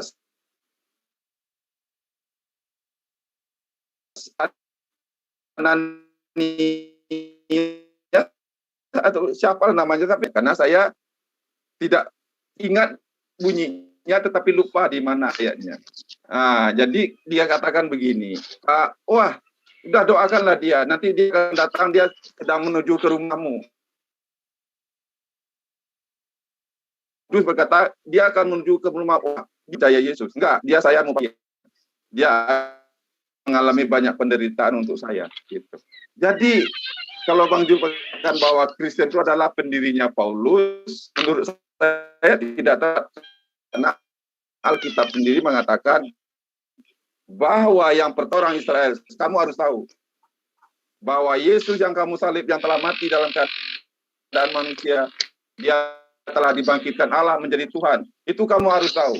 Itu yang mengatakan bukan Paulus, tetapi Petrus. Pada waktu itu Paulus belum jadi rasul. Jadi kalau Bang Jul mengatakan bahwa Pauluslah pendiri Kristen yang menyesatkan, karena Bang Jul mengatakan Paulus menyesatkan orang dan orang yang percaya Paulus 2 kali sesat, kata Bang Jul. Jadi faktanya bahwa Paulus juga akhirnya menjadi pengikut Kristus. Jadi Paulus itu menjadi rasul yang paling belakangan. Bagaimana pula Paulus menjadi pendiri Kristen. Jadi tuduhan atau apa yang Bang Jul katakan itu dibantah sendiri oleh Alkitab, bahwa yang menjadikan yang mendirikan Kristen itu Yesus sendiri. Yesus berkata kepada, engkau menggembalakan jemaatku. Yesus pernah bertanya kepada Petrus sampai 3 kali. Petrus, apakah engkau mengasihi aku? Oh Tuhan, engkau tahu saya mengasihi engkau. Apakah engkau tahu Tuhan mengasihimu? Untuk ketiga kali Yesus berkata, "Apa kau mengasihi aku lebih dari apapun?" Kata Yesus, "Oh iya, saya mengasihi engkau lebih dari apapun." Ya, karena itu dirikanlah jemaat di atas batu karang inilah aku akan mendirikan jemaatku, dan alam maut tidak akan merampasnya. Jadi pendiri Kristen itu bukanlah Paulus, bukanlah Petrus, tetapi Yesus Kristuslah yang mendirikan Kristen. Bahwa di atas batu karang ini aku akan mendirikan jemaatku dan alam maut tidak akan dapat merebutnya. Jadi Anda lihat, Abang Jul lihat bahwa Kristen itu disiksa bagaimanapun oleh bangsa Roma, dibunuh, diadu dengan singa, ditindas sedemikian rupa, tidak bisa, di alam maut tidak akan bisa merampas orang Kristen, karena pendirinya adalah Yesus Kristus. Makanya Kristen semakin ditindas, semakin berkembang dia. Itu fakta yang ada. Jadi kalau Bapak Banju katakan pendiri Kristen adalah Paulus, Banju salah. Pendiri Kristen itu adalah Yesus Kristus. Makanya tidak ada alam maut yang bisa merampasnya. Begitu Bang Jo. Terima kasih Pak Daud. Jadi sekarang yang menjadi juru selamat, ya, jalan juru selamat itu yang apa? Yang Anda maksud adalah Yesus sekarang telah beralih ke Petrus. Ya, karena yang menjadi acuan kebenaran itu sebenarnya adalah Yesus, bukan Petrusnya. Petrus itu adalah nama. Orangnya boleh berganti-ganti. Dan tidak ada ilmu di dalam kekristenan di mana disiplin ilmu itu sebagai acuan yang bisa dijadikan kebenaran absolut bahwa yang menulis kitab Petrus betul-betul Petrus murid Yesus. Tidak ada. Jadi saya pun Zulkifli Imam Abbas, kalau menulis sebuah kitab dengan mengatasnamakan Petrus, maka orang-orang yang tidak mendapatkan ilmu dan tidak mendapatkan hikmat dalam hidupnya akan mengakui bahwa itu ada tulisan murid Yesus. Saya hanya ingin menerangkan seperti ini pada Bang Daud sebagai murtadin, ya. Apa yang kemudian diidentifikasi sebagai orang yang belajar tentang kitabnya Anda, saya pribadi tidak menemukan adanya kedekatan pengarang kitab Petrus dengan Yesus itu sendiri. Sangat jauh berbeda. Selayaknya orang yang akrab berpuluh tahun sama, Petrus di dalam tulisan kitab 1 Petrus, 2 Petrus sama sekali tidak menerangkan tentang kedekatannya dengan Yesus. Padahal dia bercerita tentang konon adalah hal-hal yang berkaitan dengan Yesus. Kalau bercerita tentang Yesus, berarti bercerita tentang Yesus, murid-muridnya, Yesus, dan Tuhannya.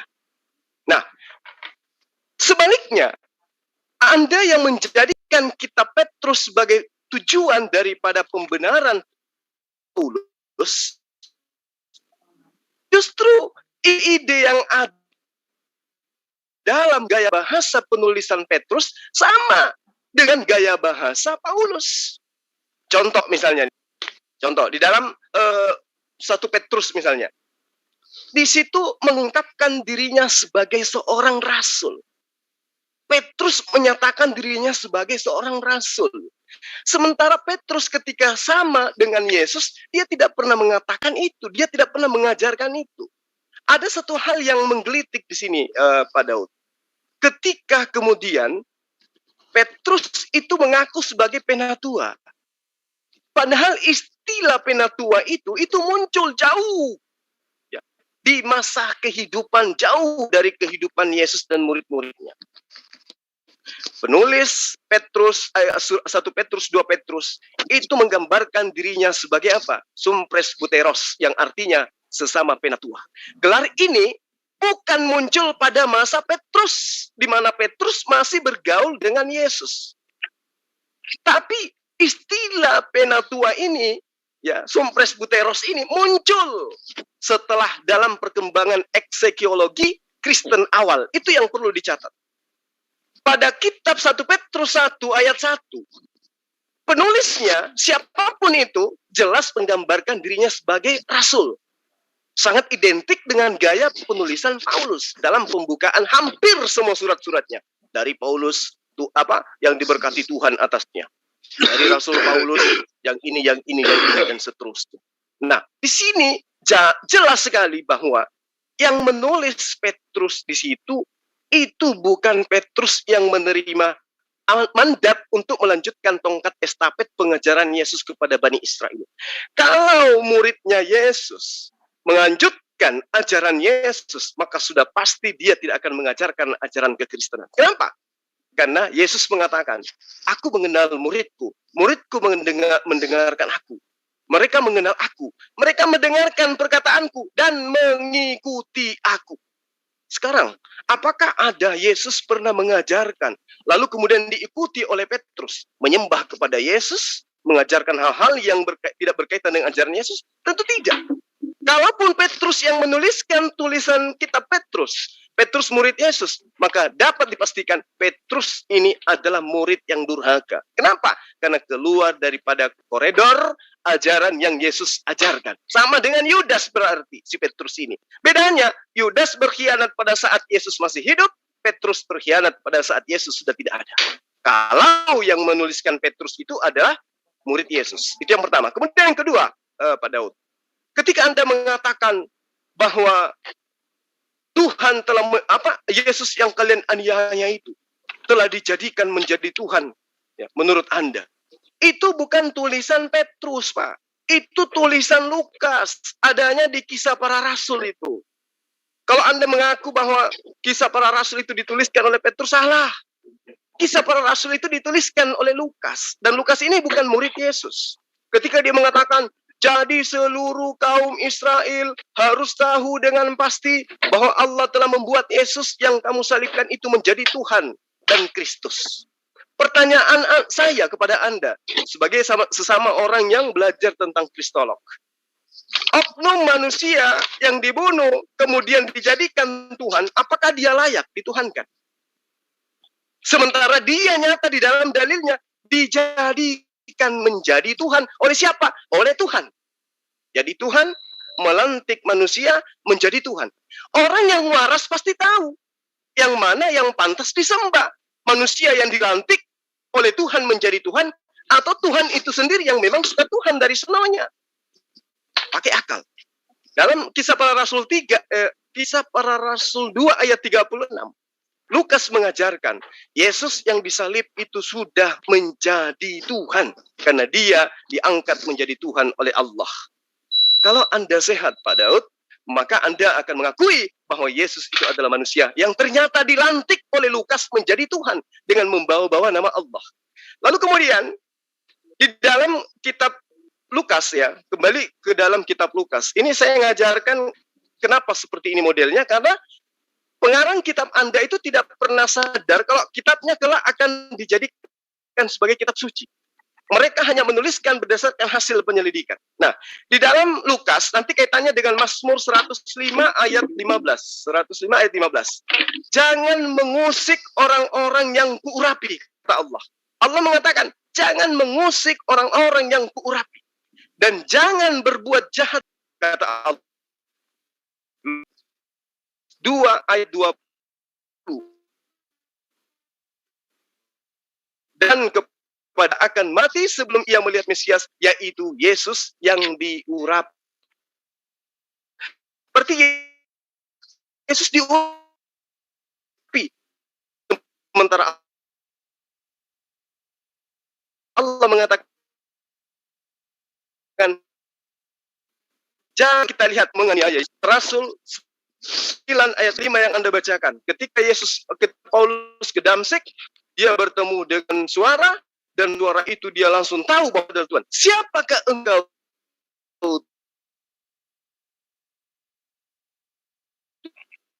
Tuhan. Seakan engkau.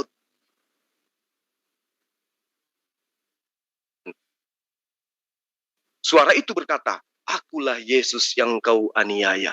Kalau ada cermat belajar, ketika Allah mengatakan, aku mengingat bahwa Yesus yang diurapin, itu tidak akan mungkin diusik oleh Paulus.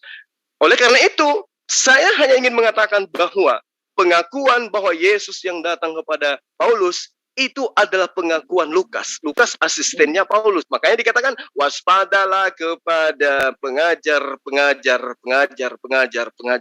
palsu. Artinya banyak pengajar yang saling mendukung untuk kemudian mengajarkan satu pengajaran yang sesat. Nah, ini yang saya katakan bahwa bukan cuma satu oknum, banyak oknum yang Yesus identifikasi di dalam pengajarannya kepada murid-muridnya akan datang nabi-nabi palsu yang menyamar seperti domba, dan itu adalah serigala. Silakan. Oke, terima kasih Bang Jul. Sekarang sudah hampir 2 jam, saya akan tanggapi saja. Ya, sebagai closing statement, karena sudah 2 jam hampir. Ya nanti lain waktu nanti kita sambung lagi supaya 1 jam ya, setengah 10, setengah 11. Ya udah, saya nggak ada teman, nggak ada yang, jadi saya akan tanggapi sebisa saya saja. Saya ingat saya saja bahwa Bang Jul mengatakan bahwa kita waspada terhadap bagaimana setiap perkataan, setiap yang tertulis di dalam kitab ini pasti terjadi dengan tepat dan tidak akan pernah meleset. Bahwa dari nubuatan, dari Kejadian sampai Wahyu itu nubuatnya itu nanti akan terjadi dengan tepat. Apa yang sudah nubuat yang sedang akan digenapi, yang sudah tergenapi, yang akan digenapi. Nah, bagaimana ini firman Tuhan itu sangat begitu detail. Nanti pada akhir-akhir masa, pada akhir zaman nanti akan Mesias palsu atau antikris akan muncul, ditandai dengan tanda 666. Itu akan terjadi. Sekarang itu antikris sudah mulai menampakkan diri, sudah ada tanda 66, sudah ada mata uang euro, bahwa akan nanti perempuan yang naik kuda, yang menunggangi kuda. Nanti di ayat-ayat itu kan baru nubuat, belum terjadi. Tetapi nanti itu akan terjadi. Bahwa bangsa Israel nanti akan begini, bahwa seluruh bangsa akan memusuhi orang Israel. Itu sudah dinubuatkan oleh apa? Jangan misalnya sekarang di jari zaman apa itu? Bahwa raja yang sudah itu, yang Nabi Daniel bernubuat bahwa Raja Nebukadnezar bermimpi bahwa dia kepalanya jatuh dari emas, dari dadanya dari perak, kakinya dari besi, dan telapak kakinya dari besi dan tanah. Jadi semua kerajaan-kerajaan yang dinubuatkan oleh Alkitab itu satu persatu tergenapi. Bagaimana bangsa ini yang tadinya berkuasa, nanti ini berkuasa, bangsa Roma nanti akan berkuasa, akan dikalahkan, dan bangsa ini nanti akan berkuasa, akan terjadi seperti ini. Sekarang tinggal yang belum terjadi ialah nubuat tentang bahwa kaki yang dari besi, yang dari tanah itu nanti akan berdiri bangsa yang akan bersatu. Nah, Alkitab, kalau ini memang Alkitab ini bukan firman Tuhan, bagaimana terjadi begitu tepat, tidak pernah meleset satu titik pun. Jadi ini membuktikan bahwa karena ada ayat yang mengatakan, kalau memang itu firman Tuhan, apa yang dikatakan Nabi itu tidak terjadi, janganlah percaya kepada dia. Sebab kalau dia berkata begini, tetapi itu tidak terjadi, dia bukan Nabi, dia Nabi palsu. Begitu cara membedakannya, mana Nabi palsu, mana Rasul palsu. Kalau Rasul palsu itu apa yang dikatakannya tidak terjadi, tetapi apa yang ditulis oleh Alkitab, apa yang ditulis dari Wahyu sampai semuanya ini, itu terjadi dengan tepat. Jadi dengan begitu, saya percaya bahwa Alkitab ini dihilami oleh roh Tuhan. Tidak mungkin manusia bisa mengetahui ribuan tahun yang akan terjadi. Karena hanya roh Tuhan yang mengetahui apa yang akan datang. Karena hanya Tuhan yang bisa menyingkapkan hal-hal yang akan datang. Hal-hal yang akan terjadi, hal yang bisa tergenapi. Firman Tuhan itu dari Kejadian sampai Wahyu satu persatu ditelusuri, tergenapi, dan terselesaikan. Yesus mengatakan misalnya akan air Mesias, dialah anak domba Allah yang menghapus dosa dunia. Dari kejadian itu sudah diwahyukan bahwa nanti akan ada sang penyelamat, bahwa Tuhan sendiri akan beserta manusia Immanuel. Dan itu terjadi, firman itu telah menjadi manusia. Dan Yesus itu, Yesus berkata, roh Tuhan ada padaku untuk memberitakan tahun rahmat Tuhan telah datang. Jadi di zaman Musa ada hukum-hukum yang harus digenapi oleh Yesus. Bang Jul mengatakan Yesus memang tidak, Bang Jul mengatakan Paulus meniadakan hukum Taurat, sedangkan Yesus mengatakan sebelum langit dan satu iota pun tidak akan ditiadakan sebelum langit dan bumi lenyap. Jadi tidak akan dilenyapkan, tidak akan ditiadakan, satu titik pun tidak akan dirubah. Tetapi apa yang ada tertulis dalam hukum-hukum, dalam kitab para nabi, dalam apa yang akan diselesaikan, nubuat-nubuat tentang yang akan datang, itu diselesaikan oleh, makanya Yesus berkata, waktu kamu mendengar aku membacakan ini, genaplah ini. Jadi Yesus menggenapi hukum-hukum dan menggenapi apa yang terjadi, yang tertulis dalam kitab Taurat. Simbol-simbol ibadah, misalnya orang di hukum Taurat, orang beribadah ialah dengan simbol. Orang berdosa harus ditebus dengan darah binatang. Dan di perjanjian lama, ya itu Yohanes Pembaptis berkata, lihatlah anak domba Allah yang menghapus dosa dunia. Itu digenapi melalui Yesus. Yohanes Pembaptis menunjuk kepada Yesus. Yesus itulah anak domba yang dinubuatkan oleh para kitab, para nabi. Dan sekarang digenapi oleh Yesus. Makanya roh Allah padaku, tertulis di Yesaya. Itu pun digenapi oleh Yesus. Karena Yesus adalah roh Allah yang telah menjadi manusia. Makanya waktu Yesus membacakan kitab Yesaya, waktu kamu mendengar aku membaca ini, genaplah nas ini, bahwa tahun rahmat Tuhan telah datang. Bahwa orang miskin diperkaya, orang buta berjalan, orang lumpuh berjalan, orang buta melihat, orang mati dia bangkitkan. Itulah tanda-tandanya dia Mesias, bahwa dialah tahun rahmat Tuhan. Dan makanya Yohanes 1 Yohanes ayat 1 pasal Yohanes 1 ayat 18, bahwa hukum Taurat datang oleh Musa, tetapi kasih karunia datang oleh Yesus Kristus. Jadi Yesus menggenapi, Yesus menyelesaikan segalanya. Makanya waktu Yesus disalib mengatakan, sudah selesai. Apa yang sudah selesai, apa yang telah hukum-hukum, simbol-simbol, nubuat-nubuatan terjadi dan tergenapi oleh Yesus, semuanya sudah selesai.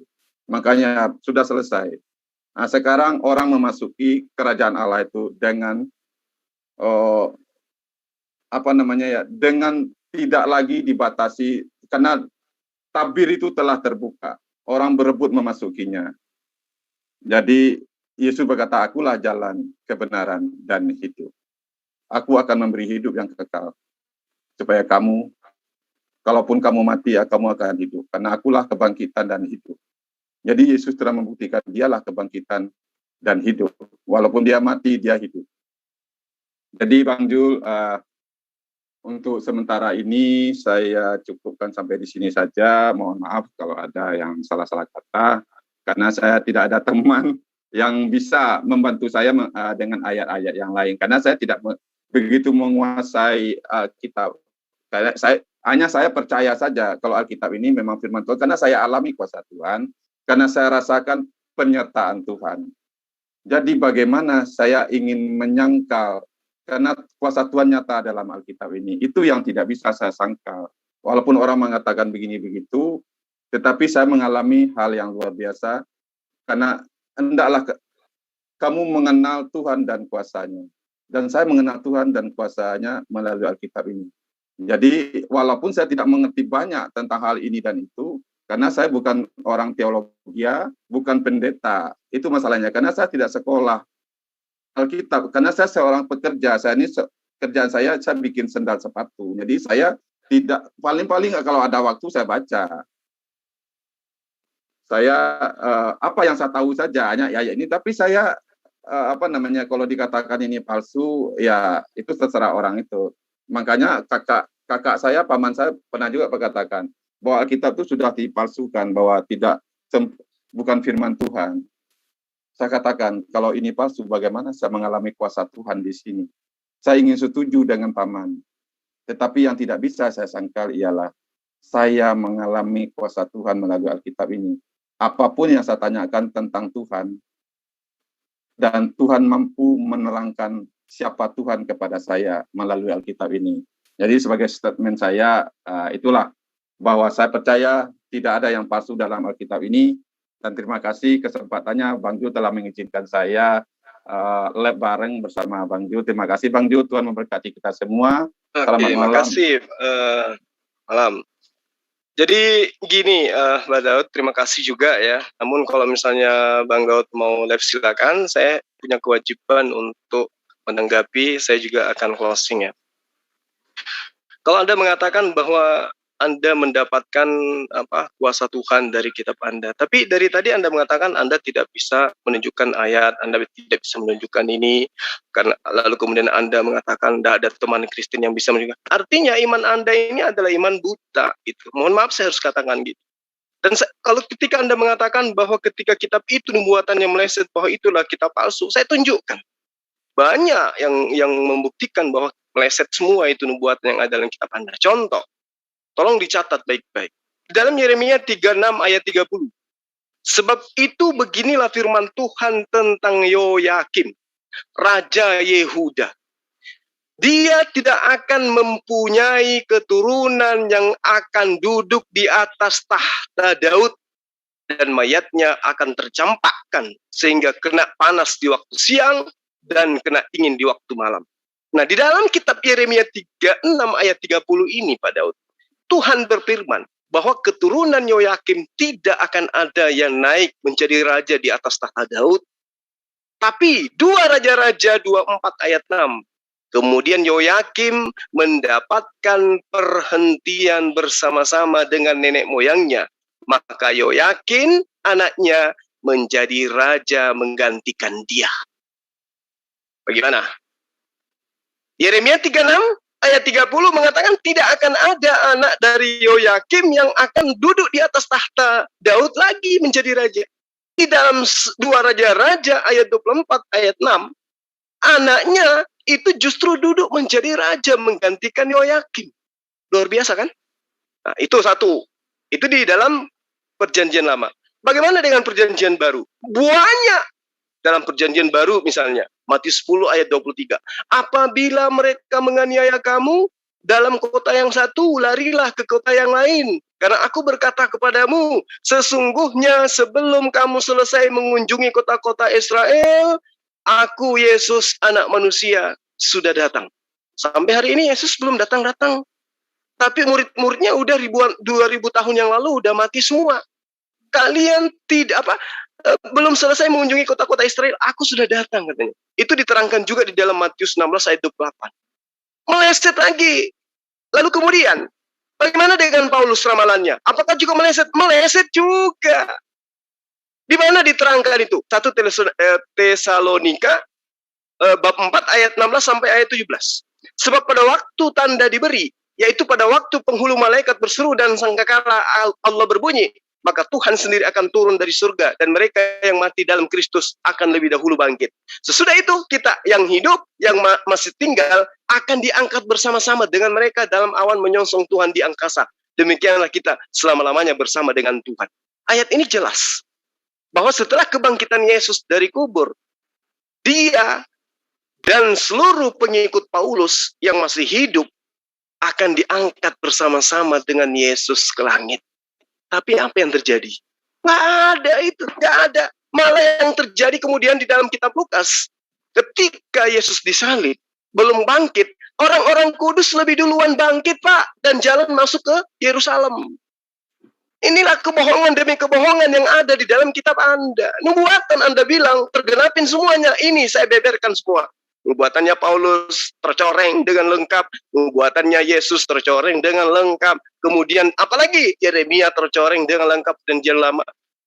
Sudah fakta. Tapi yang ingin saya katakan adalah kembali kepada pernyataan Yesus. Pengajar-pengajar palsu. Pengajar-pengajar palsu itu akan kelihatan dari ajarannya bahwa itu bukan firman Tuhan. Fakta bukan firman Tuhan terjadi fakta yang tidak berkesesuaian dengan apa yang dinarasikan di dalam kitab itu. Itulah buktinya. Yang menulis Yeremia kemudian, yang menulis kitab 2 Raja-Raja kemudian adalah orang-orang yang datang belakangan. Dan ini hanya terjemahan. Makanya saya katakan Yesus menubuatkan pengajar-pengajar palsu. Ini hasilnya. Tidak ada kesesuaian antara yang dinubuatkan dengan yang terjadi kemudian. Kalau Anda mengatakan Anda mengimani kitab Anda karena kitab ini, karena kitab Anda begini dan begini, bukan itu. Alasan Anda menjadi murtad itu bukan itu. Alasan Anda menjadi murtad karena di Islam Anda susah. Di Islam Anda payah melaksanakan aturan-aturan Tuhan. Anda capek untuk sujud kepada pencipta alam semesta. Anda berat untuk bangun sholat. Anda berat untuk melakukan perintah syariat. Itu yang menyebabkan Anda murtad. Dan tidak adanya jaminan seperti jaminan gereja terhadap Anda untuk masuk surga. Itu yang membuat saudara saya ini, sahabat saya ini murtad. Bukan karena Anda mendapatkan sesuatu dari Yesus, tidak. Karena Yesus sendiri menubuatkan, kawan, Pak Daud. Apabila ada orang yang berkata kepadamu ada Mesias di sini, ada Mesias di sana, jangan kau percaya, kata Yesus. Berarti yang datang kepada Anda, yang memberikan kemuliaan kepada Anda itu siapa? Sementara Anda membacakan tadi bahwa iblis pun bisa menjelma, bisa menyerupai malaikat terang. Hari kepada hal yang kita diskusikan pada malam hari ini, kita telah membuktikan bahwa semua yang dirangkaikan oleh Yesus tentang pengajar-pengajar palsu itu kena terhadap Paulus dan imbasnya terhadap ajaran Anda. Anda menjadi Kristen, kenapa? Karena di Kristen itu jaminannya jelas di dalam ajarannya. Menjamin dari kitabnya sendiri, dari nabi-nabinya sendiri, dari pengajar-pengajar sendiri. Tapi ketika ditanya, tunjuk jaminan dari Yesus kepada penyembahnya. Tunjuk jaminan dari Yesus kepada Kristen.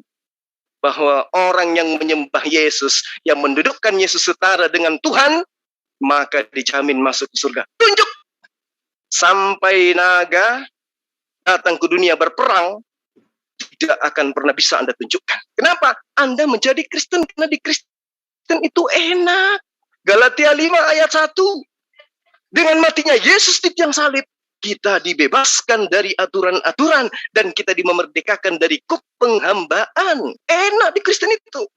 Siapa yang berkata dengan mulutnya bahwa Yesus itu adalah Tuhan, lalu perkataannya itu diyakini sepenuh hati, maka dia akan diselamatkan. Enak di Kristen itu, Pak. Tidak ada syariat di sana. Tidak ada haram di Kristen itu. Coba Anda tunjukkan. Ada nggak hal yang haram dalam Kristen? Oh, di dalam Kristen haram berzina. Itu di dalam perjanjian lama yang sudah digenapi oleh Yesus. Berarti sudah tidak berlaku. Karena kalian sudah dibebaskan dari hukum-hukum itu. Oh, di dalam Kristen tidak boleh menyembah selain daripada Allah. Tidak boleh membentuk ilah-ilah lain. Oh, itu di perjanjian lama. Sekarang Anda boleh menyembah manusia bernama Yesus. Boleh menyembah roh bernama Gabriel atau roh kudus atau apapun itu. Karena Anda sudah dibebaskan dari kuk penghambaan. Yesus mati terkutuk untuk membebaskan kalian dari hukum Tuhan. Saya kira seperti itu untuk sementara, Pak Daud. Semoga Bapak masih mau berdiskusi dengan kita di lain waktu. Enggak ya, boleh saya semoga satu patah dua kata aja gitu. Boleh? Boleh, silakan. Silakan. Oh, dan iya. Saya berharap yang tanggapan Anda ini ada bobotnya, monggo. Ah iya, karena Bang Jul mengatakan lanjut terus Pak Daud, jangan mundur, ayo biar lagi. Oke, Pak Sugi. Saya begini, Pak Daud, ini kan ya. Nostalgia setelah nggak berdiskusi mungkin ada 3 tahun ya. Nah, sayang ya, sekali kalau cuma sebentar begitu Pak Daud. Ya lanjut. udah 2 tahun. Enggak, ya tanggal satu lagi ya paling enggak ya. Karena apa ya? Bang Jul mengatakan tadi apa ya? Tidak ada nubuat Yesus yang nubuat dalam Alkitab yang terlaksana. Bang Jul mengatakan juga bahwa apa ya? Yesus mengatakan bahwa pada sangkakala berbunyi dan orang yang percaya Yesus bangkit. Dan sampai sekarang orang yang percaya Yesus belum bangkit, kata Bang Jul. Kan memangnya sangkakala itu sudah berbunyi belum? Pada sangkakala itu pada akhir zaman, Bang Jul. Pada sangkakala itu waktu sangkakala berbunyi, orang yang percaya Yesus akan bangkit, menyongsong Yesus di awan-awan. Itu pasti itu. Dan Bang Jul mengatakan orang Kristen itu ya karena ajaran Yesus tidak ada yang apa aja menuankan manusia boleh, berzina boleh, karena itu berzina itu bukan di perjanjian baru atau di perjanjian lama. Yesus mengatakan, hendaklah kamu kudus, tanpa kekudusan orang tidak bisa melihat kerajaan Allah. Bagaimana Bang Ju mengatakan bahwa berzina boleh, ini boleh. Kita telah ditebus dari hidup dosa. Kita telah keluar dari hidup yang bergelimang dosa. Dan kita dipanggil untuk menjadi anak-anak terang. Bagaimana mungkin kita masih tetap melakukan dosa itu? Karena Anda harus tahu Bang Ju, orang yang baptis itu melambangkan kita mati bagi dosa dan kita hidup bagi Tuhan. Kalau kita udah mati bagi dosa, bagaimana lagi kita mau berzina? Bagaimana lagi kita mau mencuri? Karena siapa yang ada di dalam Yesus Kristus, ia adalah ciptaan baru. Yang lama berlalu, yang baru datang. Ketika kita percaya Yesus, kita dimeterai oleh Roh Kudus sebagai jaminan bahwa kita ini anak Allah, bahwa kita ini milik Allah. Bagaimana orang yang mempunyai Roh Kudus bisa berzina lagi, bisa hidup dalam dosa lagi, dikuasai lagi oleh dosa, dikuasai lagi oleh iblis? Sebab Yesus berkata, barang siapa yang menjadi hamba yang berbuat dosa, dia hamba dosa. Bagaimana dia berkata bisa menjadi hamba kebenaran? Sebab barang siapa yang dikuasai orang itu, dia menjadi hamba orang itu. Kalau orang yang hidup dalam dosa, dikuasai dosa, dia menjadi hamba dosa. Dia bukan menjadi hamba kebenaran lagi, dia bukan menjadi hamba Yesus lagi. Jadi kalau Bang Ju katakan orang Kristen bebas berbuat apa saja, itu tidak benar. Karena kita dikatakan pencuri, pemburi, pembunuh, penakut, apa saja yang tetap hidup dalam dosa, dia tidak mempunyai tempat dalam kerajaan Allah. Karena kita dipanggil untuk menjadi terang, bukan hidup di dalam kegelapan itu. Kalau kita sudah keluar dari dosa, kita sudah meninggalkan dosa, bagaimana kita berkubang di sana? Orang Kristen mungkin bisa jatuh dalam dosa atau terpeleset, tetapi dia tidak akan hidup, tidak menguasai dosa, tidak menyukai dosa lagi. Tetapi kalau ada orang Kristen, misalnya dia masih berdosa, hidupnya dalam dosa, dia sebenarnya tidak lahir baru, tidak mengenal Yesus, tidak menerima Yesus sebagai Tuhan dan Juru Selamatnya. Jadi saya pastikan orang kalau lahir baru menerima Yesus karena dia bertobat, menerima Yesus karena berilah dirimu diselamatkan. Kalau macam saya ini, saya memberi diri. Oh, Bang Ju mengatakan saya Kristen karena saya itu tidak tahan menjalankan syariat agama, gitu kata Bang Ju. Kalau memang itu syaratnya kita masuk surga, saya akan lakukan gitu loh. Karena saya waktu saya di Muslim saya berkata, moto saya itu Bismillahi tawakkaltu 'alallahi la haula wala quwata illa billah aliyul azim. Saya ini maunya tawakal kepada Tuhan. Hanya ke sesuatu yang kalau dari Tuhan itu jadilah kepada saya. Kalau sesuatu itu bukan dari Allah, janganlah sampai kepada saya. Karena saya sudah mengatakan, biarlah saya harus, kalaupun saya harus menderita, meskipun saya harus mati, saya rela, asalkan saya tahu kalau saya mati, saya ditempatkan di tempat orang yang telah diberi petunjuk, yang telah diberi nikmat oleh Tuhan. Jadi kalau Bang Ju katakan, oh saya murtad itu karena saya nggak tahan menjalani syariat gitu. Bukan itu, karena waktu saya di Muslim, saya hanya ingin mengenal Tuhan apapun caranya. Nah, justru di dalam Alkitab ini saya mengenal Tuhan dan mengalami Tuhan, itu masalahnya. Dan saya tidak menerima Roh Kudus waktu saya membaca Al-Quran, waktu saya sholat, waktu saya berwudu. Tetapi ketika saya percaya Yesus, waktu saya menerima Yesus, saya dimeterai oleh Roh Kudus. Dan itulah yang membuat saya mampu berkuasa atas dosa, berkuasa atas keinginan-keinginan daging, atas hawa nafsu saya, keinginan untuk berzina, bahkan untuk merokok, untuk hal yang buruk. Itu saya mempunyai otoritas untuk mematikan sesuatu yang duniawi. Dan saya mampu memberi diri saya dipimpin oleh Roh Tuhan. Dan itu yang saya tidak dapatkan waktu saya di Islam. Waktu saya di Kristen, saya dipimpin oleh Roh Kudus. Dan itu yang tidak bisa terjadi waktu saya di Islam. Bukan saya tidak mau melakukan karena saya tidak tahan menjalankan syariat. Bukan itu alasan saya. Karena saya hanya ingin mengenal Tuhan. Hanya di dalam Alkitab lah saya mengalami dan diberi hikmat. Jadi kalau di Islam itu ada namanya Lailatul Qadar, rahmat bulan, dan kita mendapatkan damai sukacita, mendapatkan kedamaian. Karena apa? Karena suasana sorga, kasih, misalnya Yesus mengajarkan Bapa di sorga, jadilah kehendakmu di bumi ini seperti di sorga. Jadi orang Kristen bisa mengalami sorga itu di bumi karena mengalami kuasa Tuhan, karena mengalami damai Tuhan. Dan itu yang tidak terjadi waktu saya di Muslim.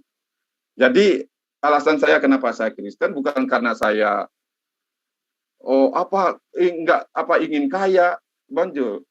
Di Islam itu keluarga saya, kalau hanya untuk makan, hanya untuk hidup, saya itu di kampung saya juga, mama saya, ibu saya punya kebun, punya sawah, punya kelapa. Tetapi kenapa saya memilih seperti ini? Bahkan keluarga saya mengancam saya ingin membunuh saya. Karena saya ingin mengenal Tuhan, dan Tuhan menyatakan siapa Dia kepada saya.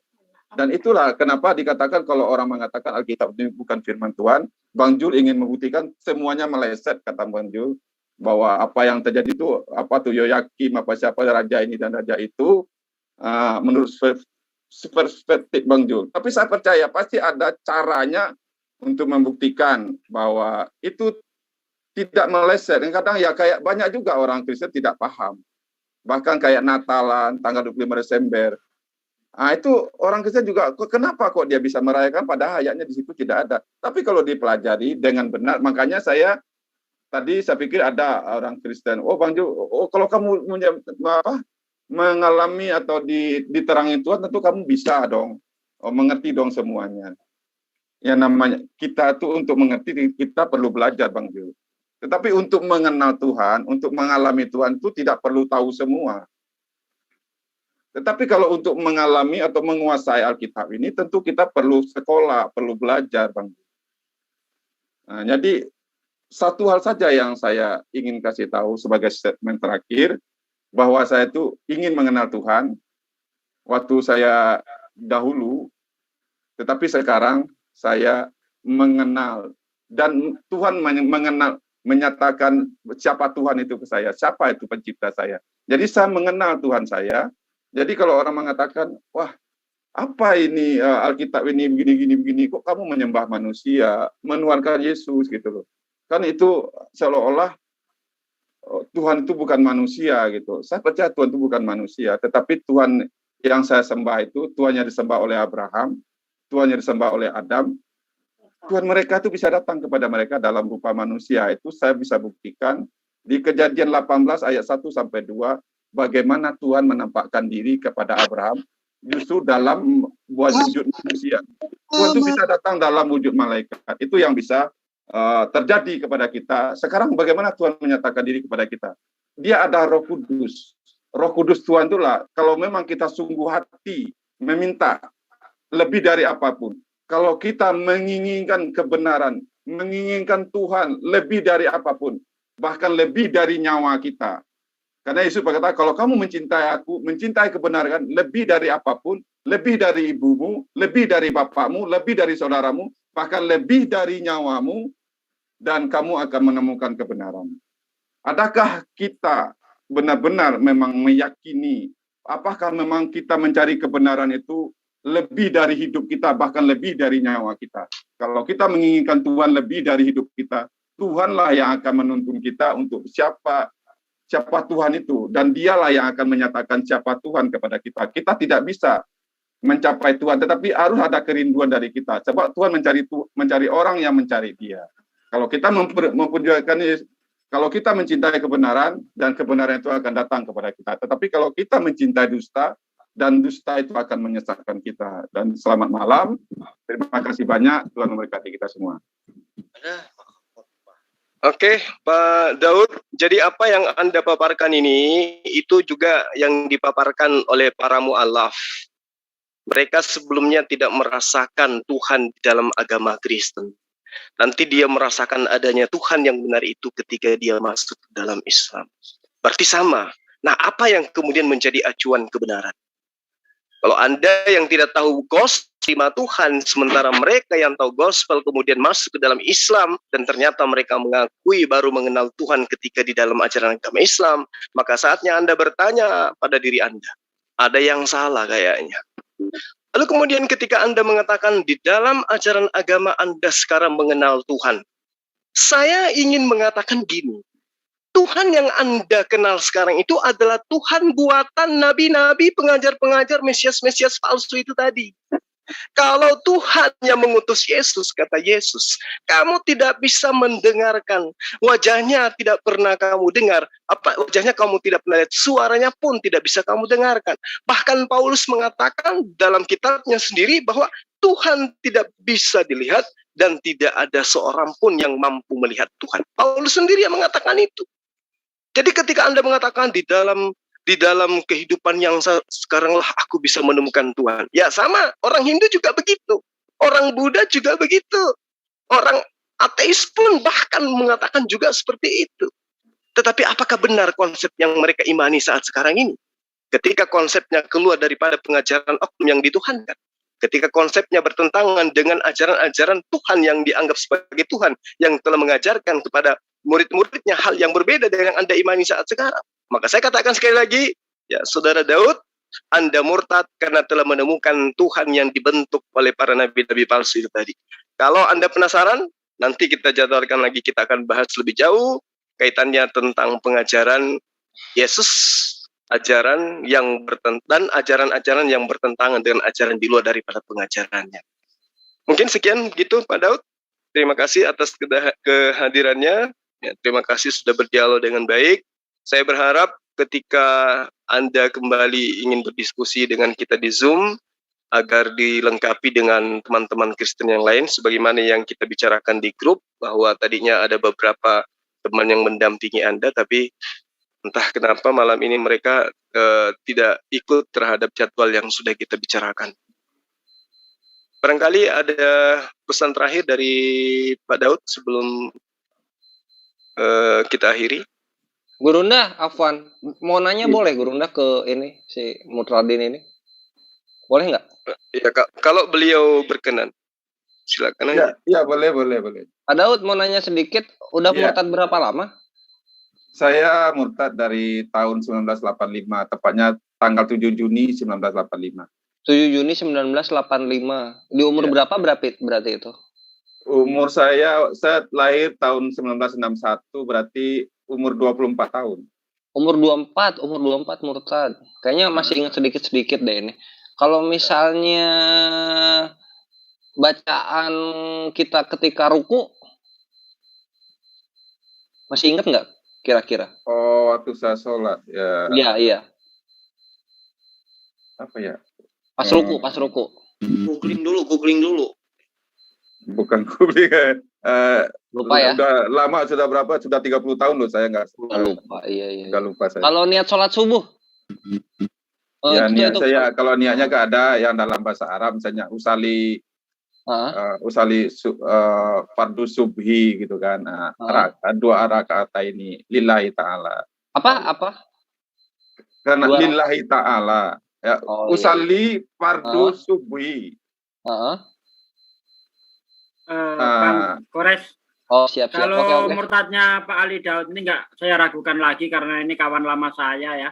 Akijul, saya, terus Heridaya itu insya Allah udah kenal baiklah dengan Pak. Oh, ini juga ya berarti veteran juga nih. Oh iya. Ya, Pak Daud, salam kenal kalau gitu.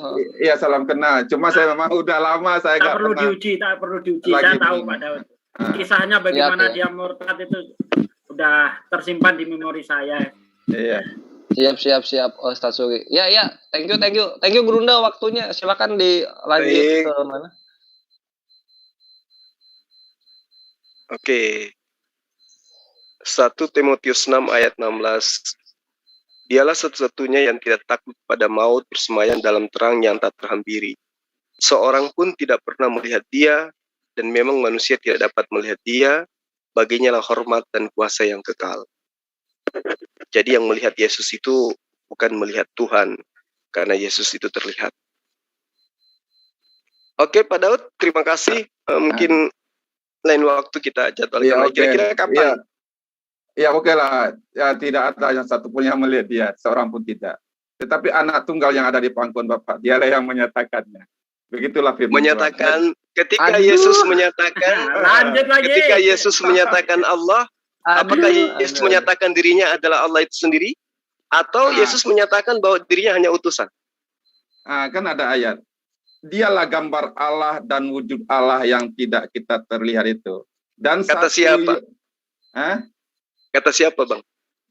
Buktinya, kalau misalnya saya tanya kata siapa, karena kita sedang mencari nabi-nabi palsu, pengajar-pengajar palsu. Oh ya. Kata siapa bahwa Yesus itu adalah wajah Allah, rupa Allah?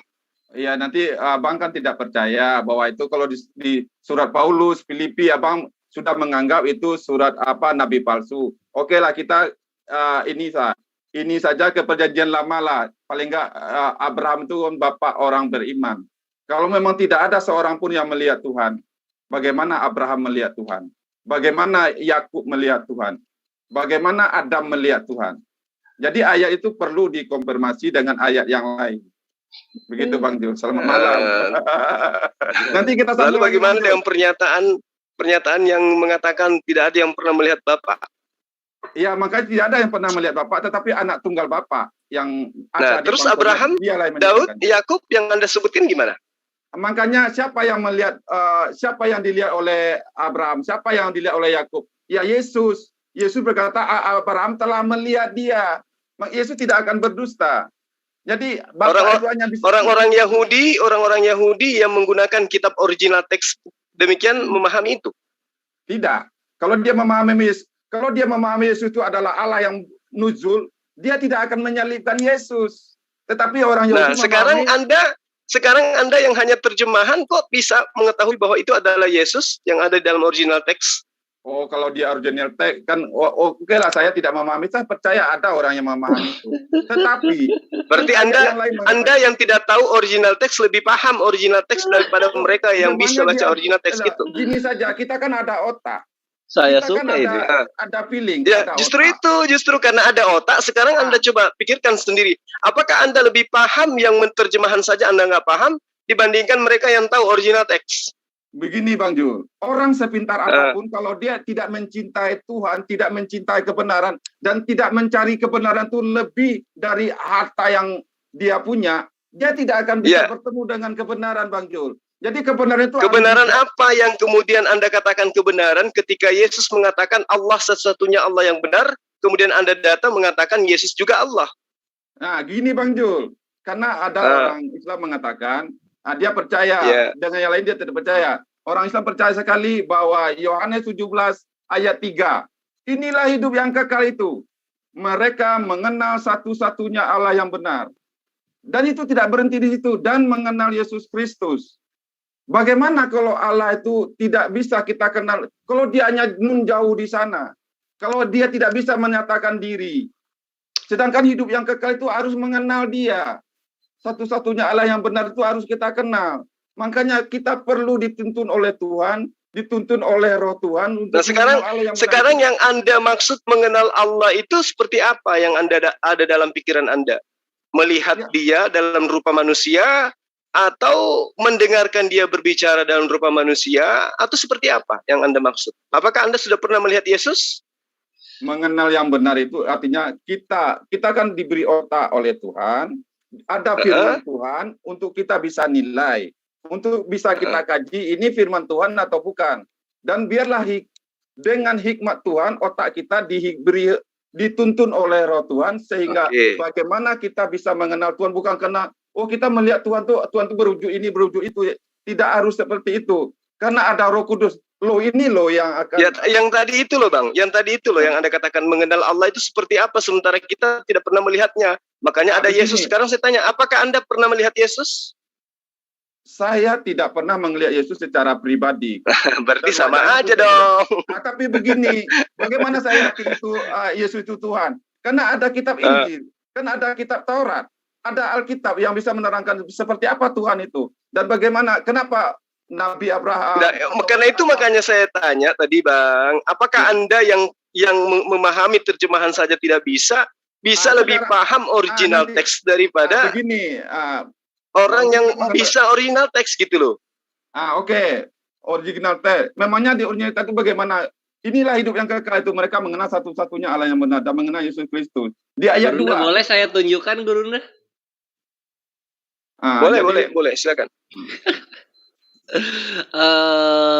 Itu Yohanes 1 ayat 18.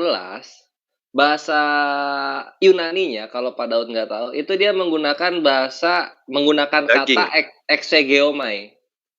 Anak Tuhan yang exegeomai. Exegeomai ini, kalau kita turunkan ke Inggris, itu exegesis. Exegesis jatuh ke Arabik itu tafsir. Tafsir di Indonesia artinya menjelaskan. Maka di situ artinya Pak Daud, anak tunggal lah yang telah menjelaskannya. Duar. Masih nggak percaya? Mari kita lihat. Ini bisa dilihat di layar. Inilah kenapa original teks itu ketika kita kembali ke bahasa aslinya itu penting supaya kita tidak bisa terkecoh oleh ininya Pak siapa namanya Pak Daud gitu loh. Nah ini bisa dilihat ya John. Udah kelihatan belum layar? Udah mantap. Pak Daud gimana, kelihatan nggak udah? Pak Daud? Kelihatan ya di layar ya? Karena saya pakai HP ya udahlah jalanin aja. Iya kelihatan ya udah ya. Nah ini Yohanes 1:18. Sekarang kita lihat di sini. Theon odesis heoraken popote monogenes theos hoon eiston kolpon tou patros eikenos exegesato. Nah ini exegesato. Lalu apa itu exegesato? Kita buka ininya apa leksikonnya. Di sini dijelaskan. Nah dia adalah transliteration dari exegeomai. Exegeomai, I lead, show the way, made, iPhone, narrate, declare. Kemudian kita tarik nih ke English, di English. Nah ini bisa dilihat. Is the root of the English term exegesis. Tentu Pak Daud Ali tahu apa itu exegesis artinya. Maka dari Tafsiran. itu Yesus betul Gurunda, betul Sasugi, tafsiran. Yesus menafsir Bapa itu ada, bukan Yesus melihat dengan mata kepalanya sendiri. Dengan kata lain, Yesus tidak pernah melihat Bapa sama sekali. Ini mesti diterima kenyataannya, Pak Daud. Terima kasih. Silakan Gurunda. Boleh saya sanggah? Silakan. Ya udah. Kalau memang penafsirannya begitu, ayat yang lain akan berbentur dengan ayat yang lain. Boleh yang Yesus berkata, jikalau kamu melihat aku, kamu sama dengan melihat Bapa. Sebab aku di dalam Bapa, Bapa di dalam aku. Ini perlu dibaca dari ayat 1 Pak Daud. Kalau hanya itu menerangkan, bagaimana itu Anda menafsirkan seperti itu, gitu loh. Karena ayat itu. Oke Pak Daud, siapa yang melihat aku, itu sama melihat dengan Bapa. Melihat aku di sini apanya yang Yesus dilihat sehingga kita bisa mengatakan bahwa itu adalah Bapa? Kakinya, tangannya, kepalanya, mukanya atau apanya, Pak Daud? Oh begitu. Ya melihat aku apa? Sebab Bapa di dalam aku, segala kepenuhan Allah itu berkenan diam di dalam saya. Kamu lihat pekerjaan saya, kamu lihat sikap saya, kamu lihat hidup saya. Inilah saya yang menyatakan Allah itu. Tapi kenapa Yesus mengatakan aku tidak dapat berbuat apa-apa dari diriku sendiri? Bapak kemana pada saat itu? Ya makanya kan orang Kristen itu mengimani Tritunggal. Jadi Bapak bukan anak. Iya. Yesus pernah mengajarkan Tritunggal Pak Daud? Yesus pernah mengajarkan Tritunggal kepada murid-muridnya? Ya kalau mengatakan aku di dalam Bapak, Bapak di dalamku, berarti ada yang di luar, ada di dalam, aku keluar dari Bapak. Berarti ada Bapak yang di dalam. Oke, ketika Yesus mengatakan, aku tidak dapat berbuat apa-apa dari diriku sendiri. Berarti 3 pribadi Tuhan, salah satunya tidak bisa berbuat apa-apa, betul? Sebagai manusia, Yesus tidak bisa berbuat apa-apa. Iya, Tritunggal itu kan satunya manusia. Berarti satu pribadi dari Tuhan Anda itu adalah manusia yang tidak bisa berbuat apa-apa dari dirinya sendiri. Apakah Yesus pernah mengajarkan itu? Bahwa Tuhan itu 3 pribadi dan salah satu pribadinya itu adalah manusia yang tidak bisa berbuat apa-apa dari dirinya sendiri? Loh, Firman itu kan telah menjadi manusia. Sebagai manusia. Kata siapa? Kata siapa Pak? Firman menjadi manusia. Yohanes 1. Kata siapa? Kata siapa? Yohanes 1 ayat 14. Itu firman Tuhan atau sabda Yesus? Ya beginilah di sini pemahaman kita. Bang Jul, apa sesuatu yang menyatakan Yesus Tuhan, itu menurut Bang Jul itu bukan firman Tuhan. Tapi kalau Yohanes 17 ayat 3, itu perkataan Yesus. Tetapi kalau misalnya di situ Yesus mengaku sebagai Tuhan atau sebagai utusan Tuhan, Pak? Nah, sekarang saya kasih tahu sama Bang Jul Yohanes 8 ayat 24. Silakan. Mulai di ayat 23. Yohanes 8 ayat Yohanes 8 ayat 24 aja deh. Kalau kamu nggak percaya, akulah dia, kamu mati dalam dosamu. Jadi dia siapa maksudnya di situ? Makanya Bang Jul kan mengatakan, oh, adakah Yesus mengajarkan Tritunggal? Kan ini masalahnya. Iya, di situ dia sebagai anak tukang kayu, dia sebagai Mesias, dia sebagai nabi, dia sebagai suaminya Maria, dia sebagai anaknya Maria, atau siapa di situ? Adakah dia mengatakan, akulah dia Tuhan pencipta alam semesta, atau siapa? Coba Anda tafsirkan. Ya, kita bisa lihat dari ayat 23-nya, aku dari atas. Dia siapa? Dia itu dari atas, dari surga. Aku bukan. Kalau iblis itu dari mana? Iblis dari mana, Pak? Iblis dari mana? Ya, dari atas atau dari mana? Iblis juga diusir dari surga. Jadi kalau itu surga di mana? Di atas atau di bawah? Ya, katanya iblis dicampakkan ke neraka. Jadi menurut Anda itu iblis dari atas. Iblis dari atas atau dari bawah? Jujur. Ya, dari atas. Oke, berarti kalau hanya alasan itu, berarti iblis juga adalah Tuhan. Karena dia juga berasal dari atas. Gimana? Masa semua yang dari atas Tuhan? Nah, karena itu Anda nggak bisa nipu orang dengan mengatakan Yesus itu Tuhan karena dia dari atas. Iblis juga dari atas kok. Oke, Bang Ju menyangkal. Ada lagi nggak ayat yang lebih hebat? Ada ayat yang lain mengatakan, sebelum Abraham jadi, aku sudah ada. Nah ini. Oke. Dari mana Yesus tahu? Dari mana Yesus tahu bahwa sebelum Abraham jadi dia sudah ada? Loh, dia kan firman yang telah menjadi manusia. Oke, kalau dia adalah firman yang telah menjadi manusia sehingga dia tahu bahwa dirinya ada sebelum Abraham ada, apakah Yesus tahu hari kiamat? Ya, kalau sebagai manusia dia tahu segalanya, dia bukan manusia. Nah, sebagai apa dia mengetahui bahwa dia ada sebelum Abraham ada? Ya, makanya kita memahami Alkitab itu tidak boleh sepotong-sepotong, Bajul. Lah kan Bapak yang loncat-loncat kemana-mana. Masalahnya kalau saya misalnya nih, saya kasih ayat Filipi, Bang Jul menolak, itu surat Paulus. Jadi Bang Jul sudah sudah menyangkal bahwa Alkitab ini bukan kitab suci lagi, sudah palsu, sudah ada rasul palsu. Sudah pasti nggak nyambung dengan apa yang saya terangkan. Ya kan yang menjadi juru selamat Bapak itu Yesus, bukan Paulus kan? Ya, saya hanya membantu abang ini. Aku memberi hidup yang kekal kepadamu. Nah, cara Yesus memberi hidup kekal itu seperti apa? Dia dengan menyembah dirinya atau menyembah kepada Allah. Kalau kamu percaya aku telah mati untukmu dan hidup aku berikan kepadamu. Dan apa yang aku berikan tidak sama dengan berikan oleh dunia ini. Apa yang diberikan Yesus? Hidupnya sendiri. Akulah jalan kebenaran dan hidup. Tidak ada orang yang bisa ke surga kalau tidak melalui aku. Apa yang diberikan Yesus? Dia memberikan hidupnya untuk kita supaya hidup kita ditanggung oleh dia. Itulah namanya dia penebus. Dia penebus kita. Itu di mana Yesus? Yesus katakan itu di mana, Pak? Di Alkitab banyak. Iya. Satu coba tunjukkan. Masalahnya HP saya lihat pakai HP ini. Saya harus menunjukkan misalnya begini. Aku memberi hidup yang kekal kepadamu. Kamu pasti tidak akan binasa selama-lamanya. Saya ingat bunyi ayat itu tapi saya tahu. Oke. Tenang Pak Daud, gua bantuin. Yohanes 15 bukan? Begitu. Jadi saya ingat ayatnya tetapi nggak bisa di mana letaknya gitu. Aku memberimu, gimana kata-katanya? Aku memberimu hidup yang kekal gitu. Aku memberi hidup yang kekal kepadamu, kamu pasti tidak akan binasa selama-lamanya. Yang kekal kepadamu. Ya sambil dilanjut aja. Jadi kalau Yesus bisa memberi hidup yang kekal, siapa dia? Kalau Yesus Yesus memberikan hidup kekal itu ada syaratnya atau tidak? Ada syaratnya atau tidak? Itu dalam Yohanes 5.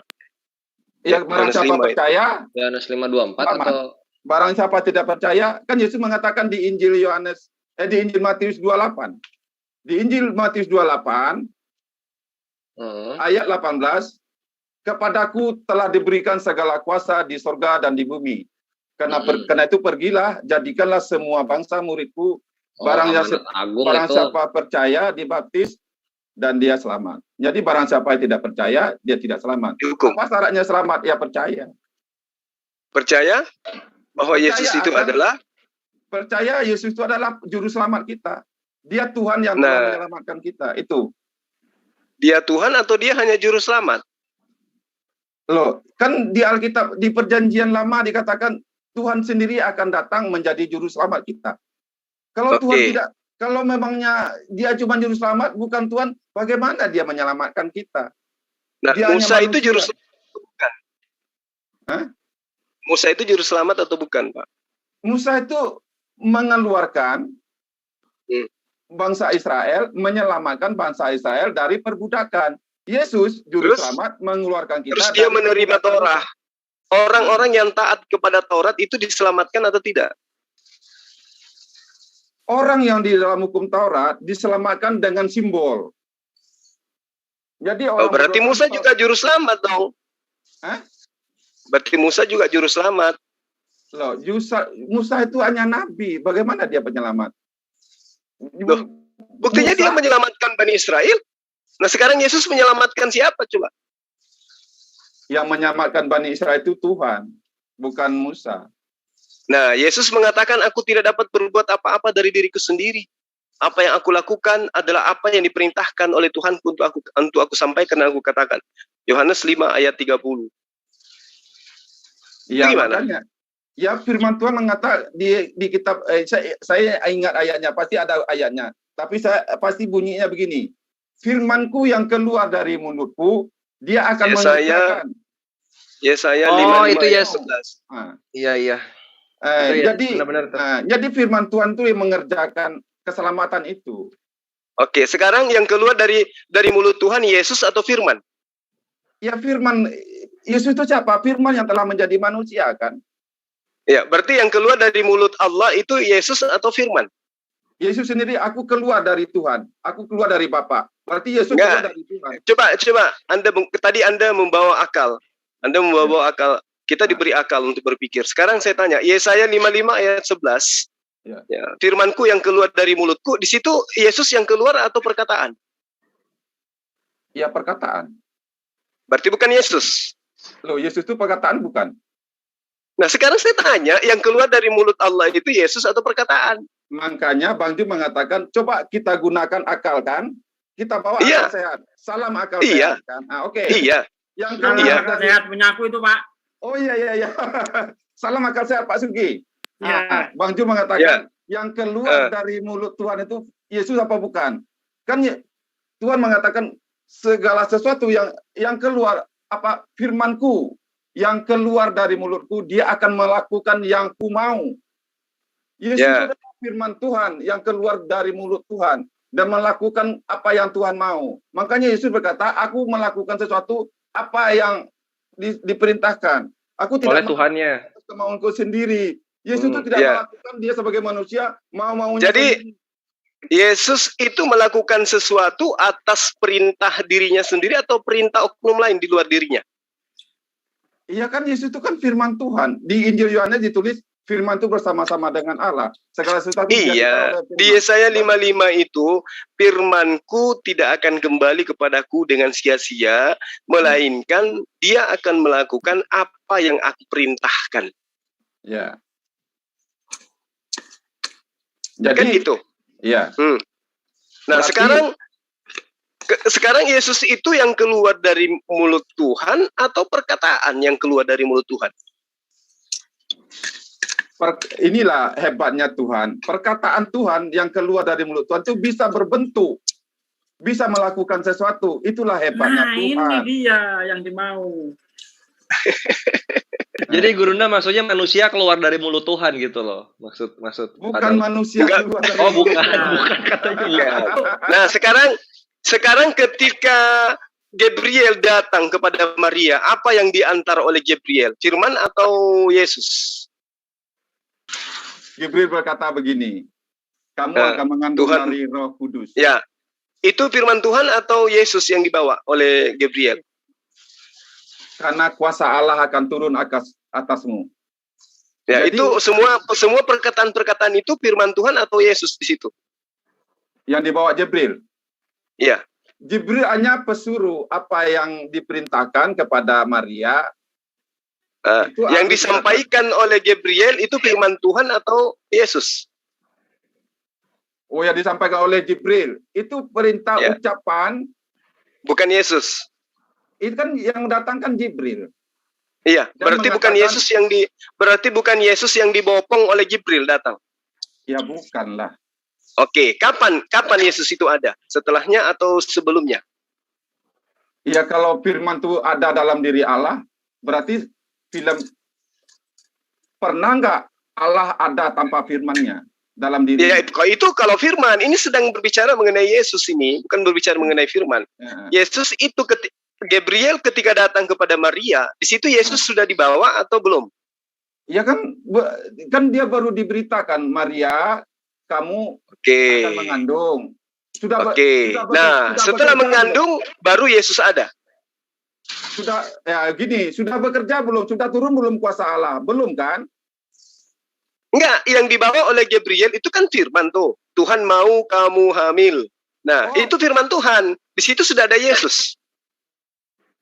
Itu yang dibawa bukan firman Tuhan. Yang dibawa terus pesan siapa yang dibawa oleh Gabriel? Itu bukan firman yang dibawa berita.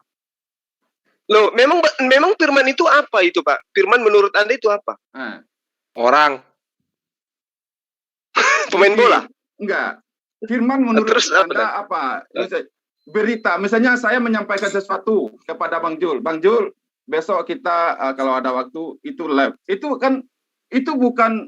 Itu janji atau perkataan atau omongan gitu loh. Jadi jangan disampaikan. Kita berbicara mengenai firman. Firman itu apa menurut Anda? Ya kalau menurut sederhananya firman itu ya perkataan atau omongan. Yang datang dibawa oleh Gabriel itu perkataan Tuhan atau Yesus yang digendong? Iya, perkataan Tuhan lah. Oke, berarti jelas firman bukan Yesus. Sampai di sana terima enggak?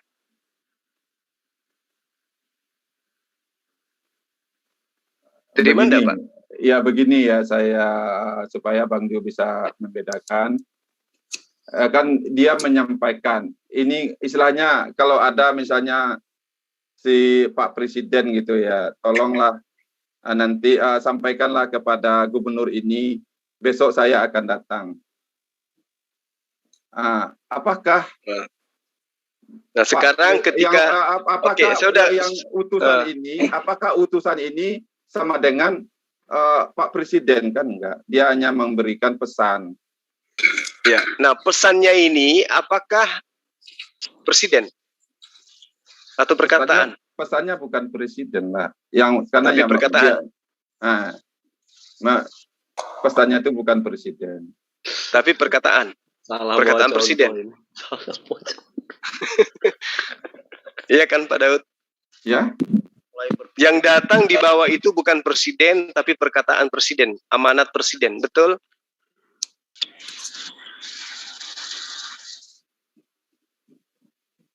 Sebentar. Gabriel membawa berita kepada Maria. Dan dia akan mengalami ini, Ya. Apakah Gabriel itu membawa firman? Kan begitu seharusnya ya kan? Iya. Udah pas tuh sama analogi yang Presiden tadi. Jadi Gabriel tidak membawa firman, Gabriel hanya membawa omongan. Firman itu apa sih, Pak? Ya kalau gini loh Bapak, kan kalau Bapak menganalogikan Tuhan dengan manusia, tentu tidak akan pernah sama, karena manusia itu derajatnya berbeda. Kalau misalnya saya disuruh membawa perkataan saya, apakah Bapak bisa membawa omongan saya? Dan menteng-menteng omongan saya, tidak bisa. Kalau Tuhan omongannya bisa keluar, bisa didengar, bisa disampaikan. Beda dengan saya. Saya kalau omongan saya, paling Anda orang di sini bisa dengar doang. Tidak bisa omongan saya dibopong-bopong. Itulah bedanya kita dengan Tuhan. Sedangkan omongan Tuhan bisa keluar dan firman Tuhan itu bisa menyatakan diri, bisa jadi manusia, bisa melakukan sesuatu. dan apa yang Tuhan mau bisa dilakukan oleh firman itu. Sedangkan perkataan kita kan tidak bisa. Kalau kita menganalogikan seperti yang Bang Jul mau, tidak akan perumpamanya tidak akan bisa nyampe gitu loh Bang. Loh enggak, ini bukan perumpamaan, ini nyata loh saya tanya. Iya. Yang datang dibawa oleh Gabriel itu firman atau Yesus? Jibril tidak membawa firman. Terus Memangnya, apa yang dia bawa? Memangnya Jibril membawa firman. Jibril membawa berita kepada. Nah, memang firman itu apa sebenarnya? Firman itu menurut Anda apa sebenarnya? Jadi menurut Bang Jul, cobalah saya sudah coba jelaskan. Kalau saya menganalogikan Tuhan itu dengan diri saya, tidak jangan bisa. Dianalogikan Pak Daud, jangan. Firman itu apa? Itu aja dulu. Kalau menurut Bang Jul, firman itu apa? Jadi saya jadi bingung sama Bang Jul. Jadi saya bilang firman itu perkataan.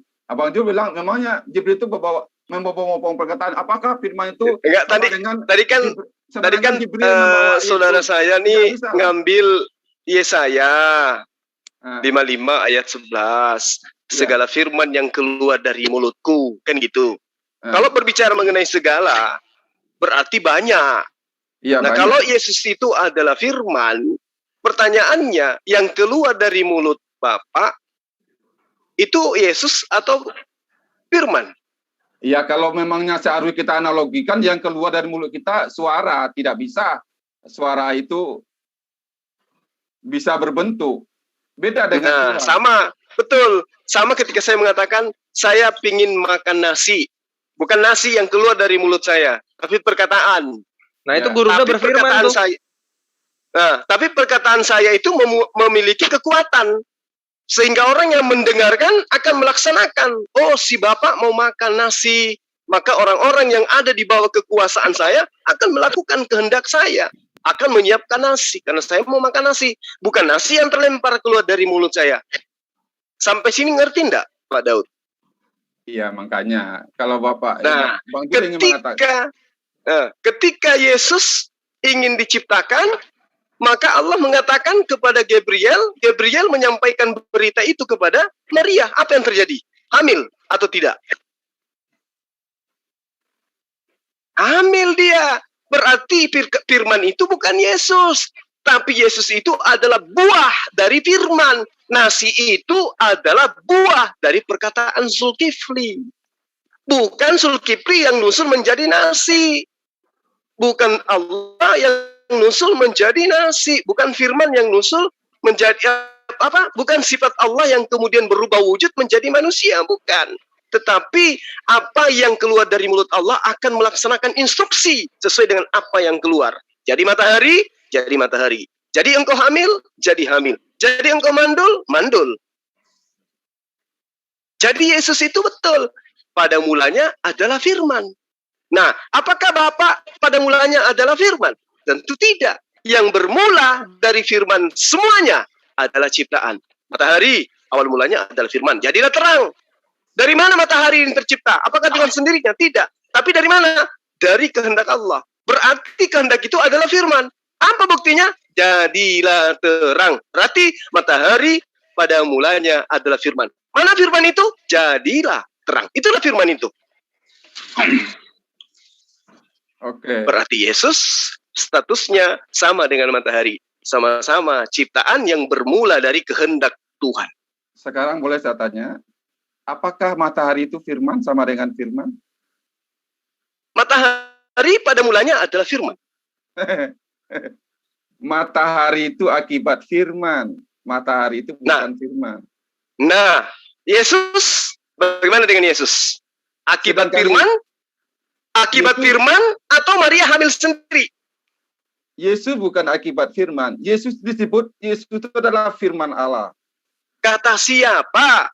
Di dalam Matius 1 ayat 18 sampai ayat 25, jelas Gabriel datang membawa firman.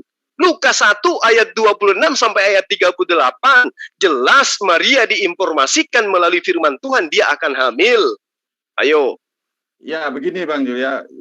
Gabriel membawa firman, kata Bang Jul ya. Memangnya ya, betul. Gabriel itu Maria itu mengandung karena Gabriel, tidak Bang Jul.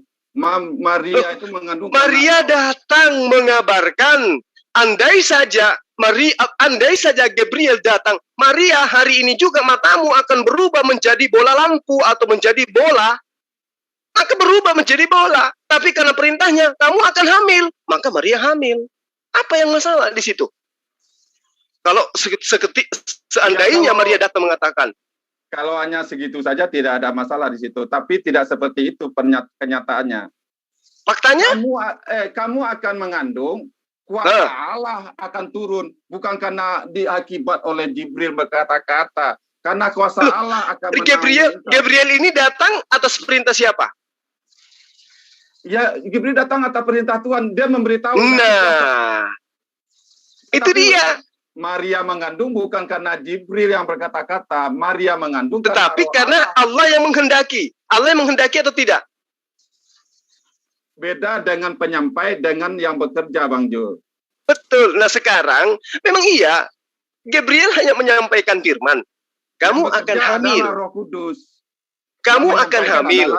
Gabriel. Kamu akan hamil, kata Gabriel. Itu pesan. Dan itu keinginan siapa? Ya makanya Gabriel memberitahu dulu kepada Maria. Kalau Maria menolak bisa saja. Nggak bisa dong. Karena Tuhan yang mau. Tuhan yang mau Maria hamil. Gini Bang Jul. Tuhan tidak tidak memaksa orang.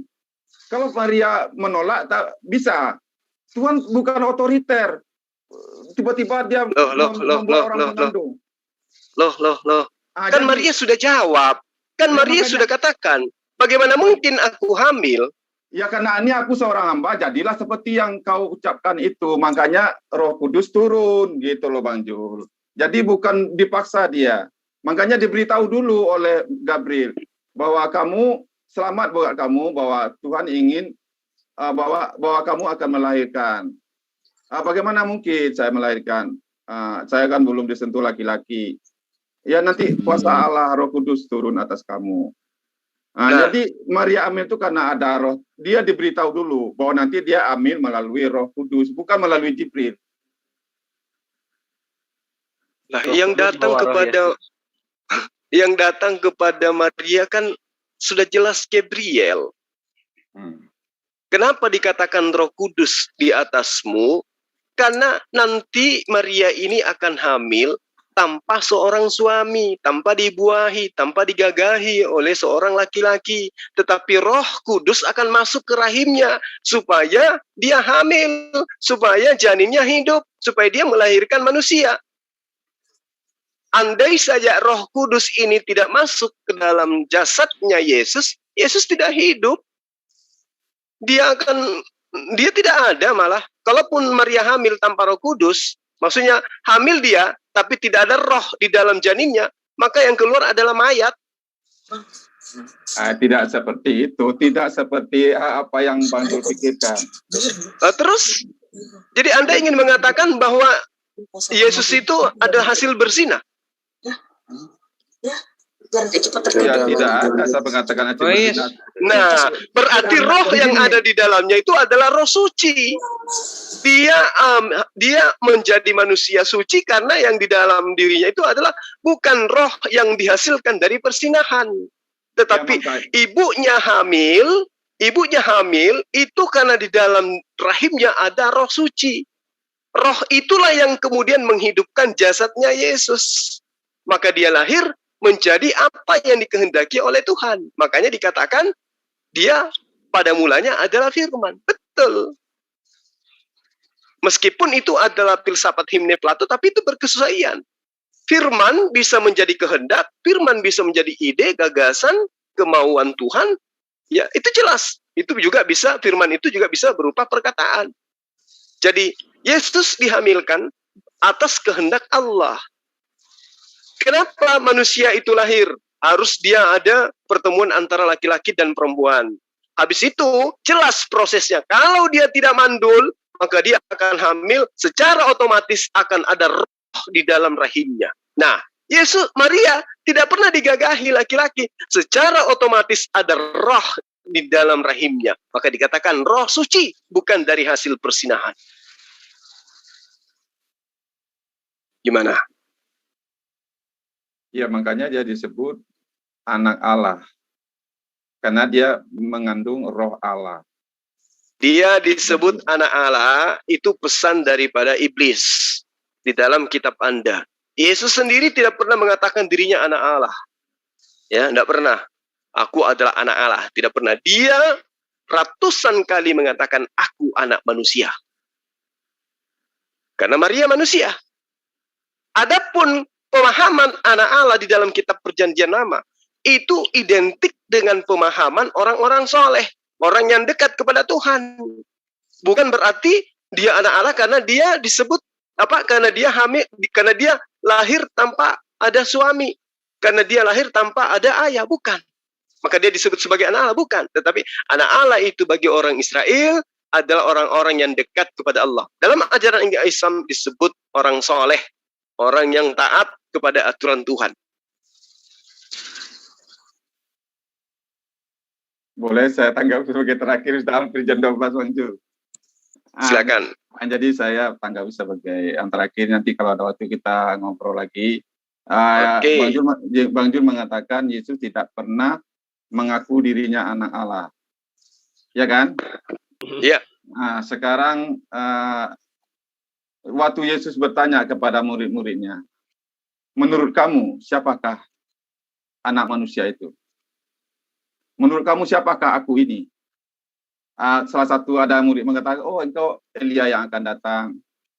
Oh ada yang mengatakan, engkau nabi, salah satu dari nabi. Tetapi menurut kamu sendiri, siapakah aku ini? Kata Petrus, engkau adalah Mesias, anak Allah. Dan Yesus mengaminkan apa yang dikatakan oleh Petrus. Hai Petrus, berbahagialah kamu. Karena bukan manusia yang menyatakan itu kepadamu, tetapi Bapakku yang di sorga. Jadi Yesus mengaminkan bahwa dia adalah anak Allah, Mesias yang akan datang. Selamat malam, sampai ketemu lagi nanti. Haleluya. Oke, jadi silakan Pak Daud. Itu yang Anda bacakan adalah Matius 16 ayat 15 sampai ayat 16. Tetapi apa katamu, siapakah aku ini? Maka jawab Simon Petrus, engkau adalah Mesias, anak Allah yang hidup. Tetapi di dalam Markus 8 ayat 29, ya, Simon hanya mengatakan, engkau adalah Mesias. Tidak ada penambahan anak Allah yang hidup. Makanya Injil tuh satu aja, Pak Daud. Jangan 4, pusing. Ya makanya kan Injil itu saling melengkapi. Ya udahlah nanti dibahas lagi nggak selesai ini. Nanti disambung lagi deh. Begini Bang, Akijul, kalau memang Petrus itu pernah mengatakan bahwa Yesus itu anak Allah seperti yang tertulis di dalam Matius itu, seharusnya Petrus ini nggak menyangkal Yesus dong waktu Yesus ditangkap itu. Ya kan kena lagi loh.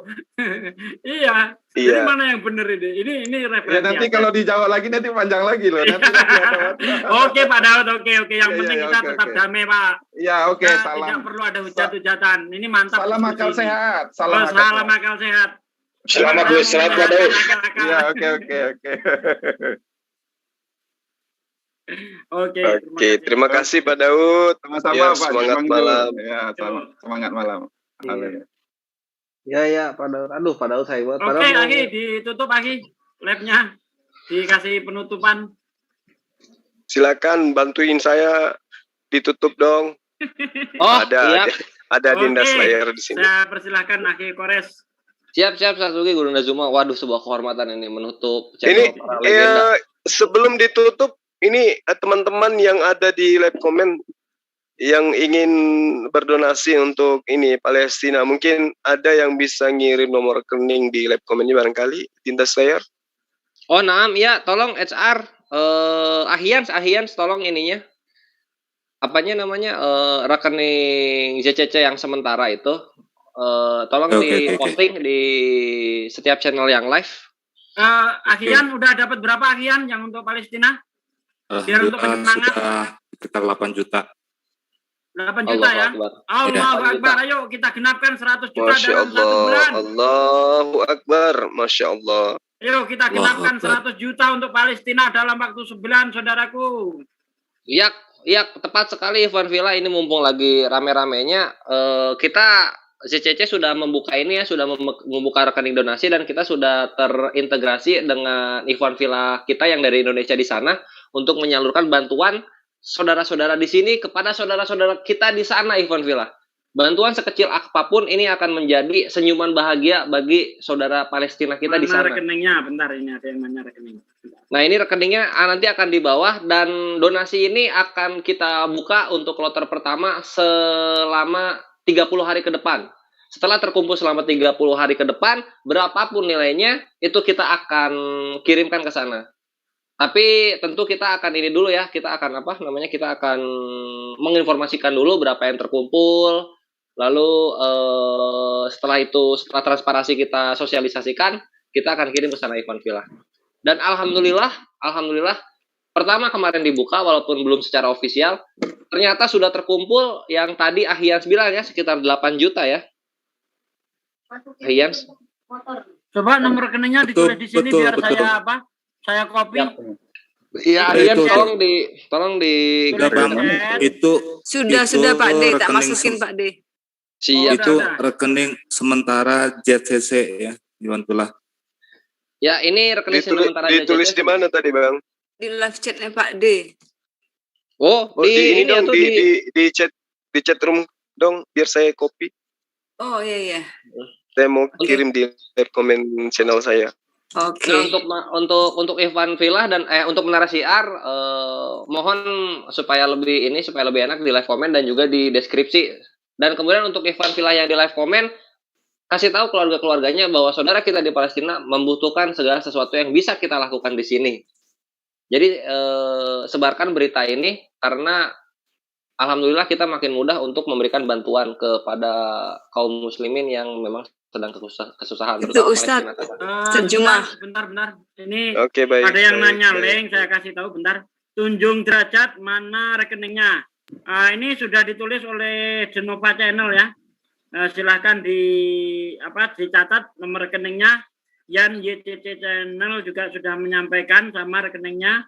Ini 28322561120. Bisa ini saya pin ya supaya nggak ditanya-tanya lagi. Oke. Ya, Satsugi dipin sama di deskripsi Satsugi untuk memudahkan. Oh ya. Oke. Bagaimana cara keluarnya gitu? Bingung ya. Padahal nggak bisa keluar Pak Daud. Padahal dia bisa keluar. Waduh, kasihan Pak Daud. Pak Daud Ali terketuk nggak hatinya untuk menyumbangkan sedikit hartanya untuk saudara-saudara kita di sana di Palestina? Karena di Palestina itu nggak cuma Muslim loh, rumah-rumah kaum Kristiani juga roboh itu oleh para Zionis ini. Jadi kalau mau kita membuka donasi.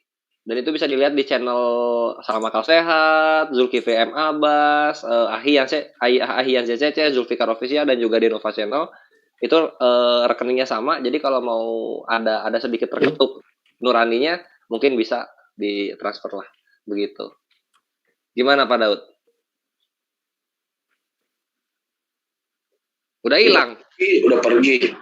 Ya. Giliran dengarkan sumbangan sedekah hilang, langsung bisa lihat. Iya, gitu banget. Lewat kloset tadi keluarnya apa lewat plafon gitu. Iya, nggak lewat pintu kayaknya itu di lewat kloset. Nggak boleh gitu Seler tutup dulu. Tunggu. Sikit lagi. Masih aneh ini. Masih atau gini aja dilanjutkan aja beberapa setengah jam gitu, Bang. Iya, betul. Biar ini Iwan Villa pun tahu tentang sejarah Palestina juga. Iya, Gurunda Zuma kita belum mendengarin ini loh, tausiah mengenai sejarah Israel ini dari Gurunda. Tafadhol Gurunda kalau ini bukan. Ini udah jam berapa ini, Om? Oh iya, jam ya paling saya hanya ingin mengatakan gini, bahwa Yahudi itu tidak punya hak tanah sejengkal pun di Palestina. Mereka adalah tamu di sana. Mereka pendatang, ya. Mereka pendatang, mereka adalah tamu. Dia nggak ngerti apa-apa tentang tanah Palestina. Sebelum ada Yahudi, di tanah Kanaan itu sudah ada keturunan Ismail. Itu harus dipahami. Kananiun itu adalah tanah kelahiran orang Arab, bukan orang Yahudi. Nanti setelah Musa membebaskan mereka dari perbudakan, jadi mereka ini adalah mantan budaknya Mesir, barulah kemudian dia datang ngemis-ngemis tempat tinggal di Palestina. Itu fakta sejarah. Ya, itu fakta sejarah. Walaupun ada yang mengatakan itu kan tanah perjanjian yang dijanjikan kepada anak Abraham. Siapa yang menggenapin? Lihat aja sendiri. Siapa yang memperjuangkan, siapa yang tinggal di sana. Kalau kita menitik daripada sejarah, orang-orang Yahudi tidak pernah berjuang untuk masuk ke dalam tanah Palestina. Ya, sekali lagi saya katakan bahwa Yahudi tidak punya hak sejengkal tanah pun atas Palestina. Titik. Palu diketuk Bang Ian. Siap. Ya, benar sekali yang dibilang Gurunda itu. Mau secara teologis, mau secara legal standing PBB, mau secara ras, apalagi enggak, mereka enggak punya variabel untuk membenarkan pendudukan mereka di Palestina sana. Enggak ada pembenarannya sama sekali. Begitu. Ya, ini secara ini ya, secara generalnya 3 poin itu enggak ada yang memperkuat mereka gitu. Mereka di sana sangat-sangat karena invasi, okupansi, dan itu melanggar kesepakatan bangsa-bangsa. Ini mencederai sama sekali.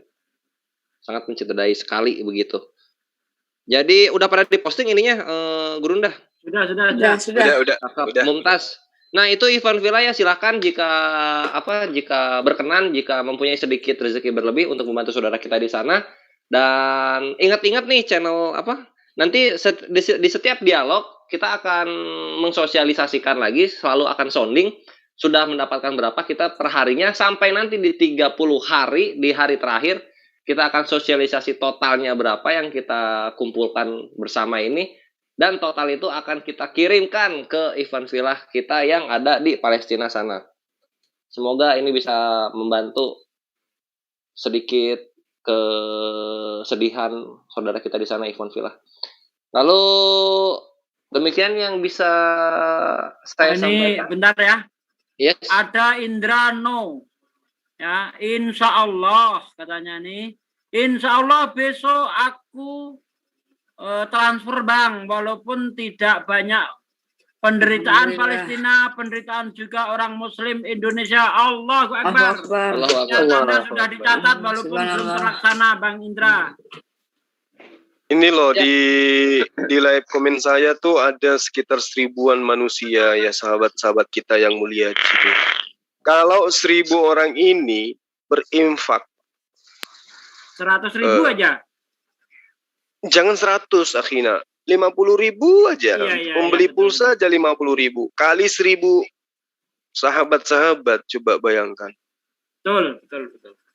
Ya, belum lagi yang ada di channel-channel yang lain. Masya Allah, kita bisa meringankan beban sahabat kita di sana. Sohih, Gurunda. Iya. Gurunda belum kepin Gurunda. Di channel Gurunda belum kepin ini. Udah kah? Atau udah? Belum kayaknya belum. Tunggu. Enggak live ini. Oke. Masih live. Enggak. Adminnya Bang Suma enggak live. Oh ya? Masih live saya. Enggak tadi. Kalau 1000 orang ini berinfak. Enggak ada tanda centangnya kok. Itu enggak apa-apa. Bukan jaminan. Itu namanya menipu kalau begitu. Marahin aja itu peta. Iya. Adminnya itu. Tunggu. Belum, mungkin lagi away dari keyboard. Dan untuk update sekarang ini, aduh, Oke, sudah. innalillahi, Ivan Villa 52.000 warga Palestina, baik itu yang Muslim maupun yang Tritunggal atau Druze atau agama-agama yang lainnya, satu bangsa lah Palestina, itu sudah displaced by airstrike atau sudah dipindahkan, sudah mengungsi, meninggalkan tempat tinggalnya sebanyak 52.000 kepala karena gempuran udara dari Zionis keparat ini nih. Aduh. Ya, kita hanya bisa merintih, merasakan sakit hati di sini, tapi tidak bisa berbuat apa-apa. Tapi kita jangan menyerah hanya sampai merasakan sakit hati, tidak bisa berbuat apa-apa. Yuk, kita ikhlaskan ya apa yang kita miliki. Kita sedekahkan untuk saudara-saudara kita yang ada di Palestina sana. Sebagai solidaritas sesama Muslim, mari kita ketuk hati kita yang paling dalam, yang tadinya masih susah untuk bersedekah. Mari kita latihan sedikit demi sedikit. Insya Allah nanti kalau sudah terbiasa, ketika Anda tidak melakukan sedekah, akan merasa ketagihan, saudara-saudara sekalian. Subhanallah, betul itu. Yuk, keluarkan hartanya untuk sedekah. Untuk Palestina, harta yang Anda keluarkan untuk sedekah itulah harta Anda yang abadi. Sementara yang ada di saku Anda, yang ada di dompet Anda, yang kamu makan, itu hanya menjadi kotoran saja. Tetapi yang Anda sumbangkan, itulah yang akan menemani Anda di alam akhirat sana. Insya Allah. Insya Allah. Ya, sip deh kalau begitu. Ada lagi yang mau disampaikan, Gurunda, Satsugi, atau Ivan Pilah yang lainnya sebelum hamba tutup? Kita udah cukup, Adinda. Kan besok kita lanjut lagi kan? Iya. Yang pasti nomor rekening kita sudah kirim ya ke teman-teman. Siap, kalau begitu. Ya, itu nomor rekeningnya ya, tolong di copy, disimpan, dan disebarkan ke keluarga-keluarga sekitar yang tersayang. Mungkin bisa mengetuk sedikit hatinya untuk membantu saudara kita di sana. Jadi, sekali lagi, aduh ini Pak Daud ini kalau misalnya sering kesini Gurunda ya, mungkin insya Allah dia tercerahkan gitu. Karena dia ternyata buta original teks, dan hamba yakin buta juga mengenai sejarah bagaimana dari terjemahan VOC transisi sampai ke terjemahan LAI begitu. Assalamualaikum banyak sekali warahmatullahi wabarakatuh. Waalaikumsalam warahmatullahi wabarakatuh. Silakan Pak Zul. Ya, yang Iwan Villa yang ada di live comment Julfikar Official, maaf tadi aku lupa untuk menyantumkan nomor rekening. Di sini saya cantumkan nomor rekening ya, barangkali, dan itu wajib ya kita untuk bersedekah. Saya pin dulu. Bentar, saya pinkan dulu.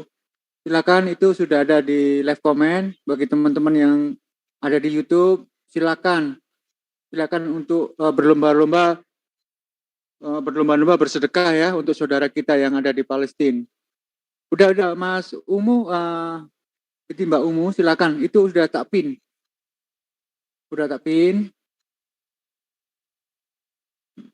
Itu nomor rekening sementara kita ini, karena kita belum punya nomor rekening bersama, tapi insya Allah ke depan kita punya nomor rekening bersama. Insya Allah secepatnya ya Pak Zul ya, insya Allah secepatnya. Oke, jadi ini ada yang ngejapri saya barusan, ya, salah satu sahabat saya di Medan ya, dari hamba Allah, barusan dia transfer ke rekening Bang Sofyandi. Nominalnya dikabulkan, namanya ada, tapi dia menyebut dirinya sebagai hamba Allah. Dikiranya saya nggak bisa membaca namanya kali ya. Makasih ya Bangku, nanti kita ke Medan, nanti kita belajar mancing sama-sama ya. Makasih. Alhamdulillah. Terima kasih Ron, saudara kami yang di Medan. Sudah masuk 9 juta Bang. Alhamdulillah. Nah, ketahuan kan. Oh ya, untuk Iwan Villa yang ada di live comment juga, di semua menara siar yang ikut menyiarkan live di sini, kita akan membuka donasi selama 1 bulan ke depan. Terakhir sampai tanggal berapa itu Mas Slayer? Bulan ini ya. Tanggal 17, bulan Juni ya. Tanggal 17 Juni Ivan Villa. Donasi ditutup 17 Juni untuk kloter pertama. Kalau masih banyak yang minat nanti kita akan buka kloter kedua. Begitu. Silakan di-share untuk rekening donasinya itu di BCA atas nama Sofyandi Yanuar. Bagi saudara-saudaraku yang kurang mampu untuk donasi ke Palestina, caranya juga ada, saya kasih solusi. Tonton channel-channel Muslim, jangan dilewati iklan. Insya Allah kita para menara siap. Bentar Bang, bentar ya. Oke. Ini masih ada yang Japri. Assalamualaikum. Saya penggemar. Saya lagi online di YouTube. Maaf, tapi saya kurang konsentrasi terhadap rekening. Bisa nggak rekeningnya dikirim lewat ini biar sedekah ke Palestina? Mantap. Bisa dong. Tunggu ya Bang ya. Ini tunggu. Ya, atas saya juga nama ini ada yang menyapa itu. Zulfikar itu rekening khusus atau bagaimana? Itu bukan rekening khusus, itu rekening sementara ZCC. Nah, itu kita masukkan di rekening sementara, nanti kita salurkan kepada badan-badan yang sudah biasa mengurusi di Palestina. Karena kita sudah menemukan jalur khusus untuk semua donasi kita salurkan ke sana. Silakan yang lain, monggo. Bang Jul, mungkin bisa ditambahin kali, tambah angka Rp500 di ujung belakangnya. Boleh. Nanti Iwan Pila yang berminat untuk bersedekah, tolong ditambahin 100 perak, 200 perak, ataupun 500 perak di belakang nominalnya. Ya, untuk yang nomor HP saya bisa dilihat di deskripsi YouTube Zulfikar Official. Di sana ada nomor telepon saya kok. Jangan ragu-ragu saudaraku untuk mentransfer dananya ke rekening itu. Ya, insya Allah kita amanah untuk menyampaikan sumbangan Anda ke Palestina. Ya, dijamin demi Allah kita tidak akan menggunakan uang itu sepeser pun, demi Allah. Ya, ini saya jamin. Bagi Anda yang ragu, jangan khawatir. Kita orang-orang yang amanah. Insyaallah. Dan juga terus satu lagi buat Bang Bima. Satu lagi buat teman-teman yang katakanlah masih masih belum siap untuk berdonasi, gampang caranya. Silakan tonton. Di samping itu besok, insya Allah besok kita akan mengadakan giveaway. Pemenangnya sekitar 27 orang kalau nggak salah ya Mas Kores. Ya, udah orang bisa, itu bisa akan 14 Pak Zul. Giveaway dengan nilai 2.700.000, nanti kita akan bagi-bagi kepada pemenang. Nah, dari pemenang itu terserah mau dipakai sendiri ataupun didonasikan kepada Palestina. Jadi kita di sini sudah ada untuk giveaway sebanyak 2.700.000. Silakan besok selalu standby di channel Muslim masing-masing, Menara Siar JCC masing-masing. Oke, mantap. Sehingga kalian bisa memenangkan giveaway. Giveaway itu nanti terserah dipakai sendiri ataupun didonasikan. Monggo besok selalu stay tune ya, insya Allah habis sisa. Tadi ini sebenarnya mau giveaway cuma ada hal-hal teknis sehingga kami undur dulu. Insya Allah besok ya teman-teman. Oke. Insya Allah. Terus giveaway ini dananya bukan dari sini. Ini dana dari kas Mujahidin Comment Center JTC di sini. Itu aja Bang. Allahu Akbar. Ya, saya tambahin juga itu bukan itu memang ada JCC punya dana kas. Nah, dana kas itu akan kita kasihkan kepada kalian para subscribe channel-channel Muslim, dan di situ nanti kita akan mengadakan giveaway. Itu cara kita untuk saling berbagi. Demikian. Silakan Mas Kores untuk ditutup atau apa yang mau ditambahkan? Sedikit lagi Bang. Ini ada masukan dari Ukhti Mega. Bang, buatin video pendek atau gambar yang ada rekening dan kata-kata, biar kita bantu share lewat WA. Biar kita bantu share juga bantuan buat Palestina. Biasa yang tua nggak suka YouTube tapi banyak duit. Nah, itu maksudnya. Jadi dibuatkan semacam itu, kemudian nanti dibantu share di grup-grup WA. Benar juga sih. Mantap. Oke. Jadi dibuatkan. Kita akan format itu. Iya. Format aja lah di grup WA. Bagus sekali itu. Kita akan buatkan. Buat Ukhti Mega, makasih banyak masukannya ya. Nanti kita share di sini ya. Ini untuk besok pertanyaannya ini dapat nih. Iya loh, coba itu ditaruhnya pas giveaway. Dapat tuh langsung tuh. Di Facebook saya nggak ini nomor rekeningnya? Boleh. Tafadol Ahina, Tafadol iya. Saya share di FB saya, terus tolong dikasih ininya Pak Emil sementara gitu. JCC sementara. Oke. Ya. Rekening sementara JCC. Terus kasih kontak-kontaknya nih Guru Nazuma, Statsugi, Ahyans, Fazul. Oke. Sama ini Ahi tambahin lagi ketika sudah mengirim minta bukti ininya. Bukti transfer ke nomor-nomor yang sudah tertera gitu dikirim. Begitu. Ada lagi yang mau disampaikan? Ya, tadi saya terpotong ya. Saya sampaikan kepada saudaraku sekalian yang betul-betul tidak memiliki dana untuk menyumbang Palestina, cukup tonton channel-channel Muslim, jangan melewatkan iklan.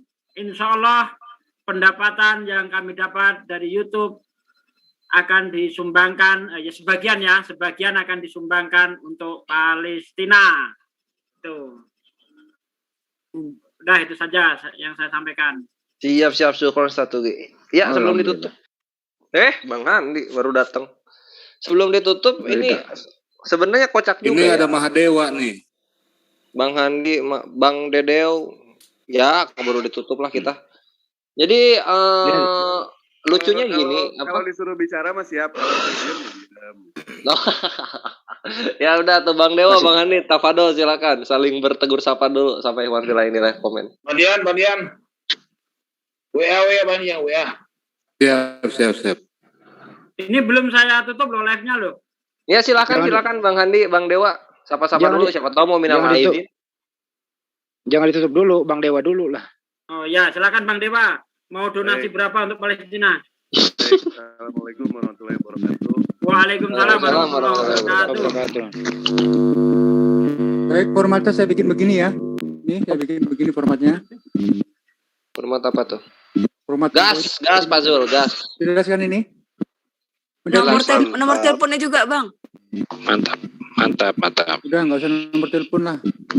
Nanti untuk konfirmasi. Bukti transfernya. Oke, untuk konfirmasi. Siap.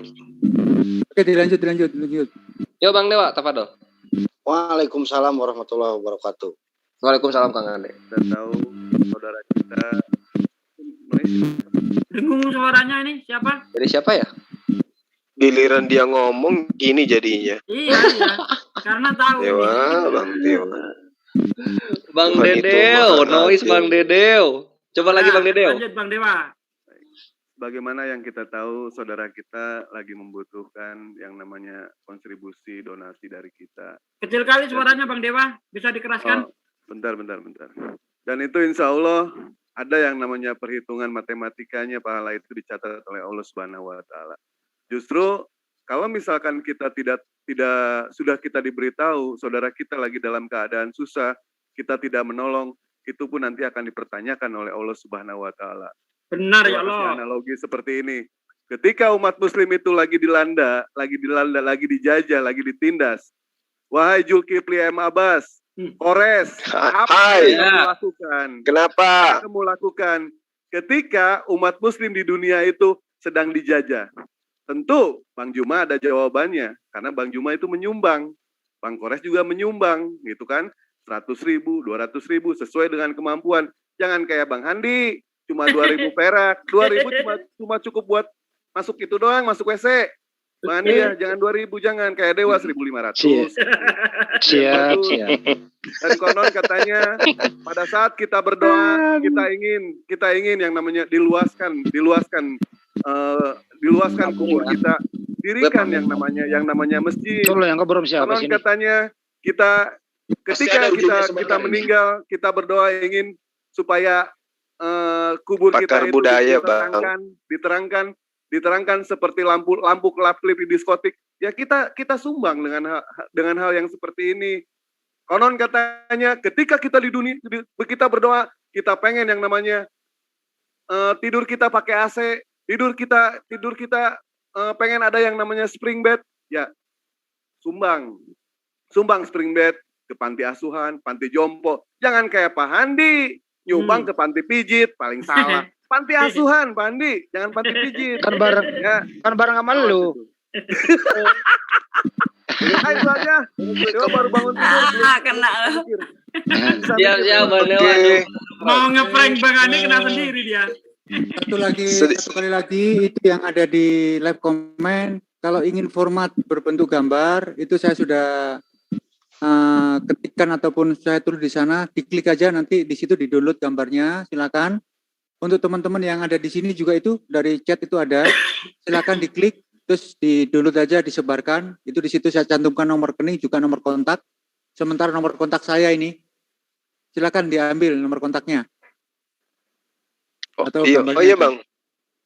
Ini ada barusan Japri, barusan transfer lagi 1 juta dari Masya Allah. Bang Haryo Sabrang Alhamdulillah. ya. Makasih Bang Haryo Sabrang, alhamdulillah, terima Aku cek kasih. Bang. Alhamdulillah ya Bang Allah. Hoiro Sabbian. Insya Allah jadi amal jariah. Insya Allah jadi amal Amin. jariah. Itu Amin, Mas Sugi yang pakai komputer itu tolong di-download itu, langsung disebarkan. Yang pakai HP di situ ada link, diklik aja linknya, nanti akan menuju ke sebuah website itu, langsung di sana gambarnya di-download, terus disebarkan. Itu nomor rekening sementara kita, juga ada nomor konfirmasinya. Silakan. Yes. Event Villa yang tergabung di grup-grup mana saja itu sebarkan foto-fotonya, mau grup keluarga, grup teman, grup kantor atau grup dialog, itu sebarkan itu. Pakai ini ya, pakai tambahan penjelasan sendiri di WhatsApp-nya, tafadhol. Supaya target kita 100 juta, target kita 100 juta Ya. untuk Palestina. Target kita 100 juta. 30 hari Event Villa, 30 hari. Amin, amin. Akijul, Ini udah nyampe 10 ya. Free itu ya. Siap-siap. Iya, di copy aja, di copy. Itu ada 2, yang link itu untuk HP. Karena kalau pakai HP kan nggak bisa download. Kalau pakai komputer langsung aja di download itu ada filenya. Oh Yang gitu. pakai HP itu ada linknya, diklik aja. Oke. Ini ada juga dari hamba Allah sebanyak 200.000 atas nama Peta, Aki Peta Lembu. Udah Bang. Masya Allah, Ahi Peta, jazakallahu khairan. Alhamdulillah. Masya Allah. Jadi Allah. amal jariah. 11 hampir. Ini ada yang dari Bang Andika ya. Bang Andika yang kemarin juga ada nyumbang buat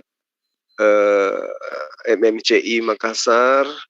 Dia Japri, Assalamualaikum Bang Suma, insya Allah hari Jumat saya transfer untuk sahabat kita di Palestina. Alhamdulillah.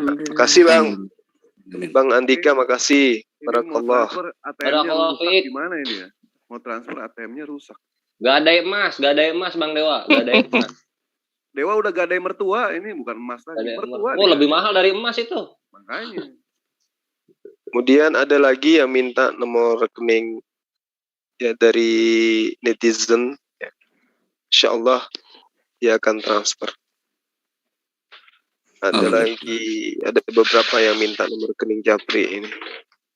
Aduh, Pak Zul. Udah 11 juta. Oke lah, saya akhiri. Siap kalau gitu ya Event Villa, sampai berjumpa kembali dengan JCC di kajian-kajian dan dialog-dialog lintas agama menarik lainnya bersama kristolog handal di sini yang kalian favoritkan tentunya. Ada Gurunda Zuma, Stasugi, Bang Handi, Bang Dewa dan Event Villa yang lainnya juga. Pastikan terus stay tune karena perjuangan kita di sini tentu tidak ada artinya tanpa kalian yang ada di live comment sana. Allahu Akbar. Billahi taufiq wal hidayah. Wassalamualaikum warahmatullahi wabarakatuh. Waalaikumsalam warahmatullahi wabarakatuh. Waalaikumsalam warahmatullahi wabarakatuh. Baru masuk udah keluar. Waalaikumsalam warahmatullahi wabarakatuh. Ya, Ede dong, Baru Ede. masuk udah selesai. Kasian banget gue. Aduh, Bang Buda Angon nih. Kurang telur bebek, Angon, kurang telur bebek. Baru masuk udah selesai aja, kasihan banget. Aduh, Ya, udah. Tetap tidak mengenai hormat saya. Assalamualaikum warahmatullahi wabarakatuh. Iwan Bila. Waalaikumsalam warahmatullahi wabarakatuh. Ikut nyimak, lanjut. Siap, tafadhol. Ini masih pada ada checklistnya nih, masih pada online berarti.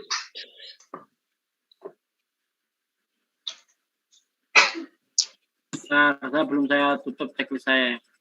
Yo, Saya tutup. Pajul Utisonya Sudah tutup. Sudah tutup. Nah, itu checklistnya langsung dihilangin. Sip ya, cakep, clear.